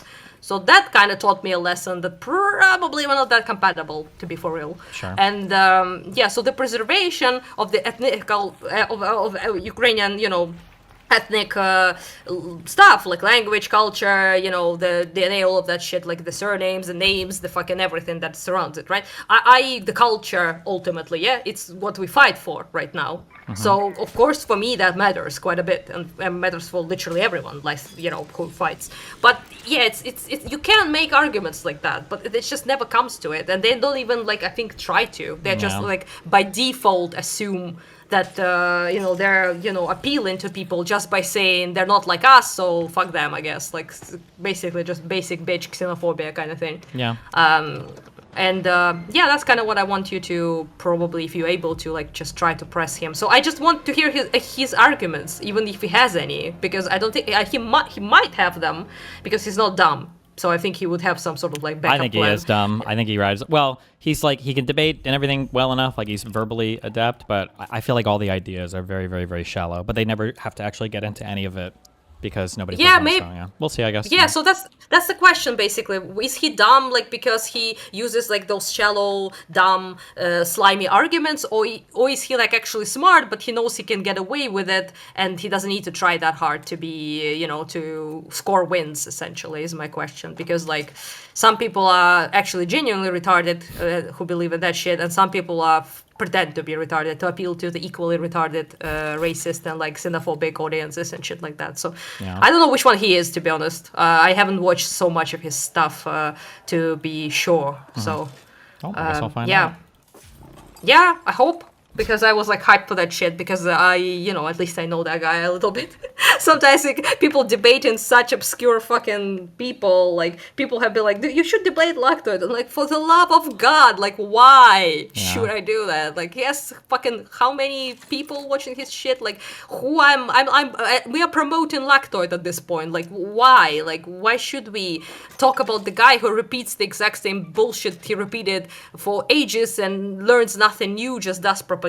Do I need to listen to Yanukovych was a legitimate president Bayan thing? Like, but I don't know. It's a dead horse. Like nobody. I would talks say about like that I think shit. there's an argument to be made if they're bringing up like good talking points, or if they seem intelligent, or they've like researched it a lot or whatever. But yeah, if it's going to be the same bullshit talking points. But now it's like it's a very good like sword and shield, where the stupid Russian talking points will come out, but it's on an irrelevant person. And so if they fail, it's not because the talking points are bad. You can just say like that person was an idiot. So their points are always still out there. So it's a very annoying world to play in, where like idiots can carry your arguments forward, and then even if they lose on the arguments, nobody sees the argument as defeated, and it'll still be out there in some other form. Yeah.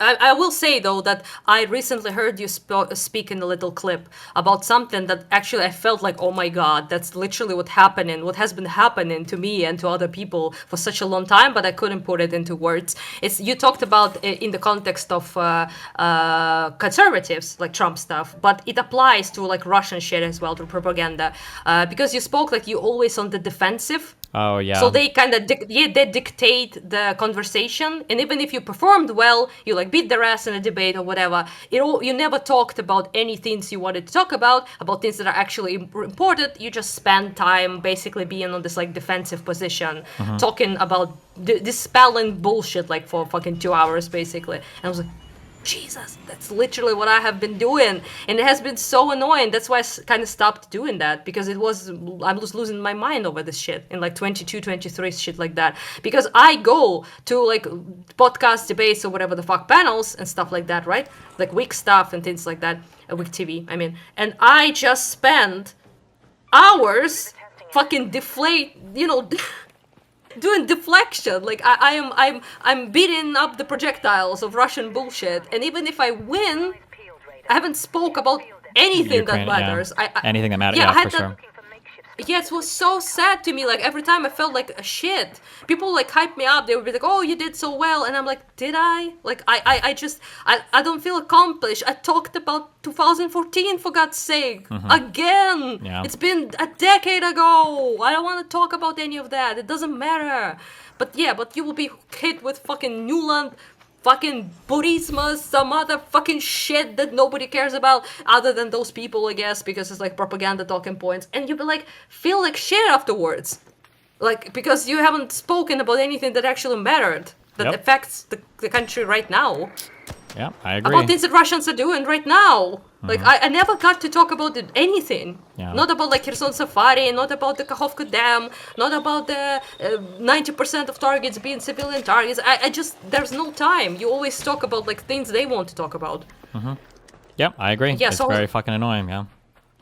And I was like, oh, wow, that's actually... You talked about it, not in this sense. You talked about the MAGA stuff mostly. But I was like, it's the exact same thing, though. It's, like, the exact same problem. Yeah. Ultimately. That's why they're always on the attack. But it's like... I notice it sometimes because I watch people, sometimes even a little bit jealous, because it's like, I wish I had, like, the audacity to just say something so poorly researched and just so fucking stupid. But it's like... And I look at them and I'm like, man, you guys are so dumb. But they're not really, because like they'll say this shit over and over again, and maybe you win the argument, but like you said, it's like, well, what did you gain from that? Like, good job. You just had another 3-hour debate over a 1:30 phone call from Victoria Nuland about how that single phone call supposedly establishes all of 2014 was a CIA, op. Or you can have the same debate over Burisma and Hunter Biden, and it's like, the Republicans investigated this for 4 or 5 years. They came up with nothing. So why are we still having this debate? And even if you win it, and I'm like, but it's like, well, fuck, maybe they're not stupid. Maybe this is a good strategy because now they don't have to answer for literally any of their stuff. And it's annoying. Yeah, that's what I tried to do, by the way, when I was like debating with them. I was always trying to bring them in today. Mm-hmm. Like, I was trying to bring them in, like, what is happening at the time and to discuss things that really matter now.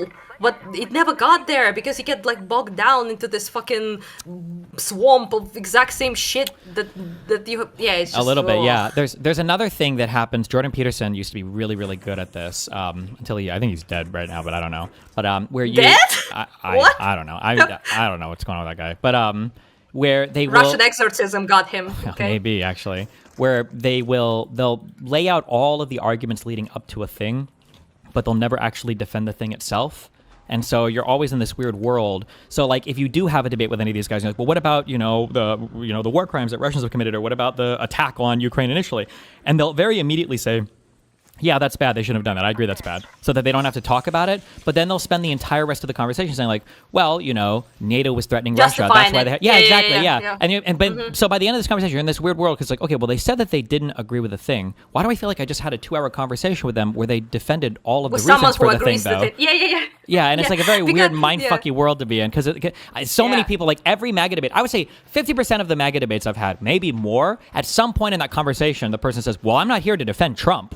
And it's like, what the fuck do you mean? Like, if I go look at your Twitter or anything else, like, you fucking stand this guy constantly. Which is why now I try to reduce it to, like, do you think that voting for Kamala would have been better? Would Kamala have been a better president? It's a better question now, because most of them will say, well, no, I think Trump was still better than Kamala. Okay, thank you. So then don't get this bullshit about you wouldn't defend Trump, because you obviously still are, Yeah, that's the same technique. They all use it. It's like the same tool. The tools are the same. No matter the country, no matter the type of the conversation. The tools of like basically malicious fucking liars, propagandists, and all those people who you now have to unfortunately deal with in the United States is the same. The toolbox, So ultimately, that's why it seems so recognizable. People talk to me in Ukraine, like, about it. They're like, my God, they literally like sound like Russians. Yeah. The fucking Trump stuff. And I'm like, yeah, that's because like, it's a different culture. It's more, how to say this, more bombastic, let's put it that way. Yeah. More energetic, more of a show, like, Erika Kirk comes to mind and all that stuff. It's more of a reality TV kind of energy, but it's just, it's just what sells in the United States. I guess it's like what you guys like, but it's, the tools are the same. And the toolbox is the same. Yeah. And the lies are the lies everywhere. They're identical. I guess that's politics. Yeah, but I'm sad though that it's drowning in that shit. Like people are getting like brain fucked as shit. It seems in the US, so not prepared. I think to deal with the propaganda agents from like any side really. Like right now, the MAGA is the biggest problem, obviously. But I even see like with the left stuff, like it's so easy for the fucking commies to manipulate the libs. Yeah. So easy. Every time I see it, I am like, no. Oh yeah, because I think you sent me a message after when I was talking to the one guy, who Ryan Getty or whatever, who I think is a good guy. I think he means well and everything. Yeah, I think he actually sees it maybe more than most, which is I guess sad in and of itself. He didn't seem dumb. He didn't seem dumb. He seemed like a very nice person. I think he's seems like he wants to do the good stuff and actually doing things as well. It seems so that's cool. But not just talking. I mean, but some actual political stuff. But but it's just so very clear how little education there was on what was actually happening and how they operate and how all of this is like basically I think you say Trojan, I think in English. Trojan horse, yeah. Yeah, Troya is how we would say it, so Trojans. Anyway, different pronunciation.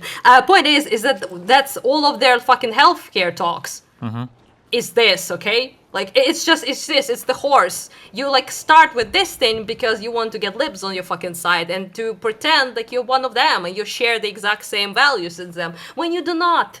not even remotely, and your next steps are not the same. But people, even like Soy Pill, I saw him like biting on that cringe, and I was like, what the fuck, my guy? Yeah. Yeah. Anyway, yeah. I could talk about it for 10 hours, so we probably shouldn't. My feelings on the commies are very known. I don't think it bears repeating. But yeah.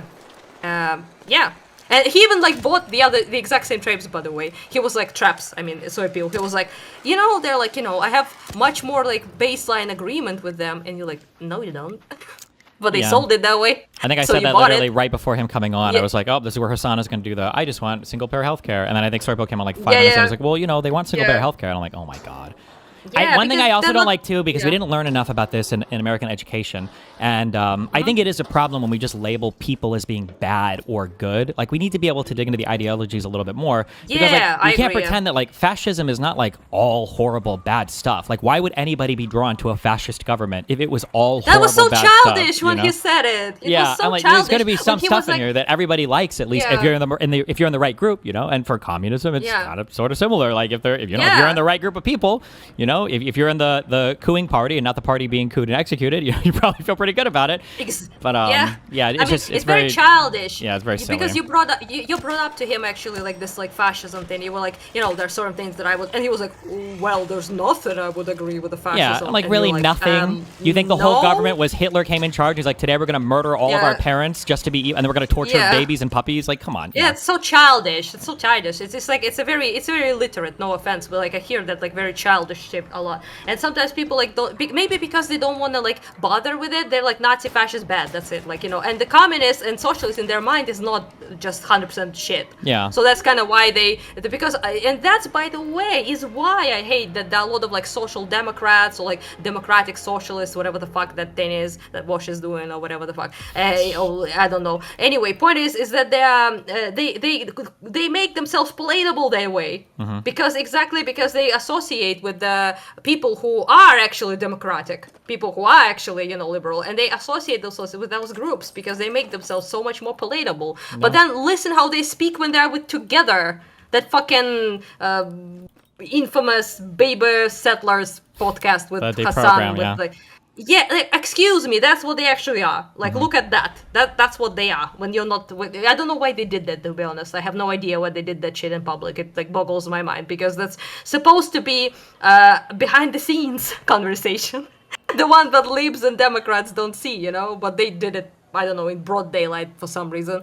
But yeah, that's kind of like my only question to this whole thing. Not that they don't believe it, but because like, why would you expose your own methods like that? Kind of weird.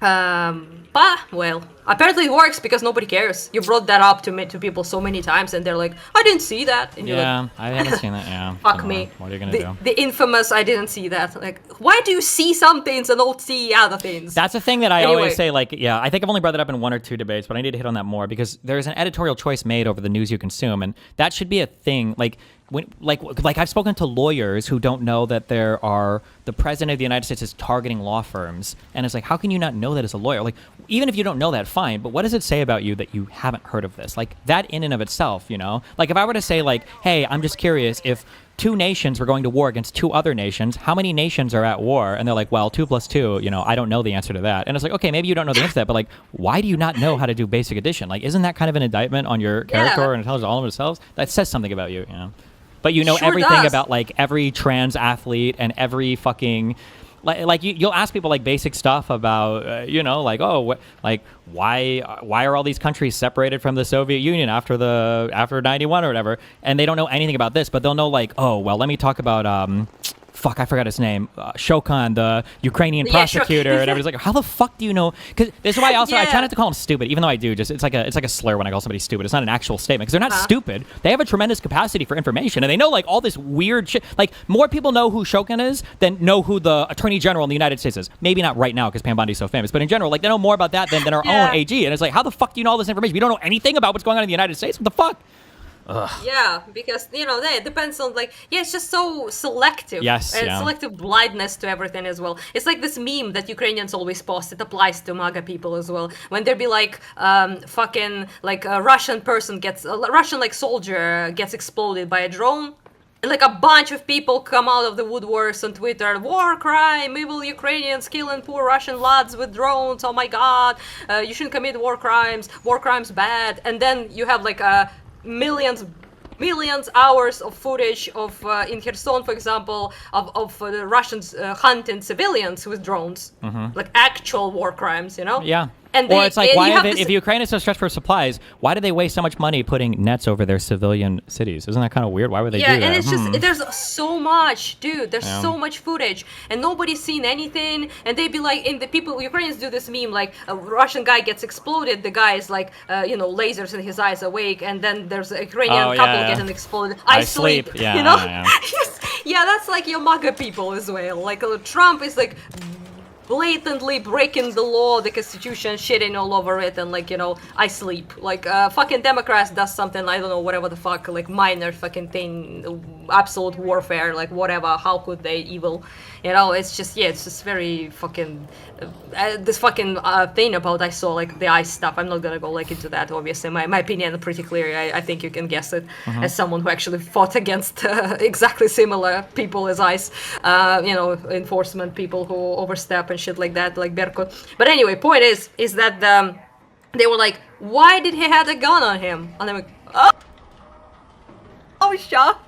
Because isn't that the guys who were like, my amendments, father? You have no idea. Yeah, oh my God. I was like, conservatives like, well, maybe you carry a gun to a protest. Maybe you deserve to die. And I remember, dude, I got killed by every lefty 5 or whatever years ago when I was the only person on the left to defend Kyle Rittenhouse, and all the conservatives were so. This kid carried an AR-15 strapped to his chest. To a protest. But that was fine. By the way, and he walked to cops. He walked to the police line after the shootings and everything else, right? And I defended Rittenhouse, and I still do. I think it was legitimate use of self-defense, and I defend your right to carry a firearm. But then people are like, well, if you have a concealed carry firearm on you, and notice this guy was doing like the most like traditionally conservative, like he's a man type thing. There was a large man who was shoving a woman into the ground, and the guy stepped over to help the woman. This is like your core Christian conservative values, and the guy gets executed by 7 pigs, and everybody's like, well, maybe he shouldn't have been carrying a gun. And it's like, I'm sorry, I thought that was the liberal line. You were the don't tread on me guy. Oh, this is why I never want to hear Second Amendment arguments from these fucking losers ever again. It actually drives me insane.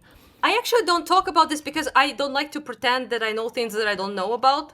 People could learn a thing or two about that. I think that's how I was raised. So I obviously don't know that much about like amendment shit, as much as an American would. So I never speak about this because, why would I? I'm not American. Fuck all know about that. But from what I heard, these were the guys that were always like pro-gun, this and that. My father's fucking founding fathers, this shit, that shit. And they'd be like always talking about this and like defending their, like Democrats have come in for our gun. And then I see this bitch, like this one of the blonde demons that always talk recently. It's either this, Pam like, Bondi or Christy Nome. They're both demons, yeah.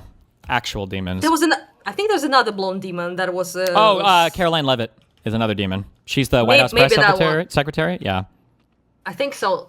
Was it her? They look the same. Fucking, I confuse all of them. Anyway, point is, all people look the same. It's the rare like white people. It's called we call it it's the Mar-a-Lago ethnicity. It's a new ethnic group. Yes, in the United they States. look like a fucking separate ethnicity. Yeah. Like they all look the same. Oh, it could have been like, Megyn Kelly. It could have been Megyn Kelly too. That's another demon. Yeah. That's the wait. That's the demon. Okay, that's the the Megan person. Yeah, and I told you they're all the same. Anyway, point is that she was like, you know why I didn't get shot at the protest? Because I stayed at home. Oh my God. My God, what the icon. I heard that during my damn times. You don't even know how many times from like Russian and people like that. They're, those Ukrainians, they don't want to get killed on the like, having like 100 plus people who were killed during the Maidan protest. And they were like, they should have stayed at home.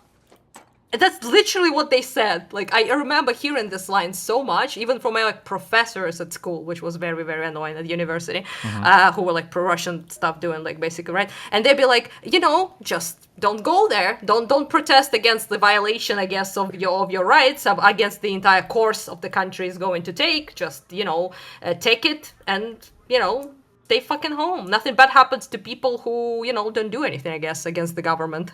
Just take it.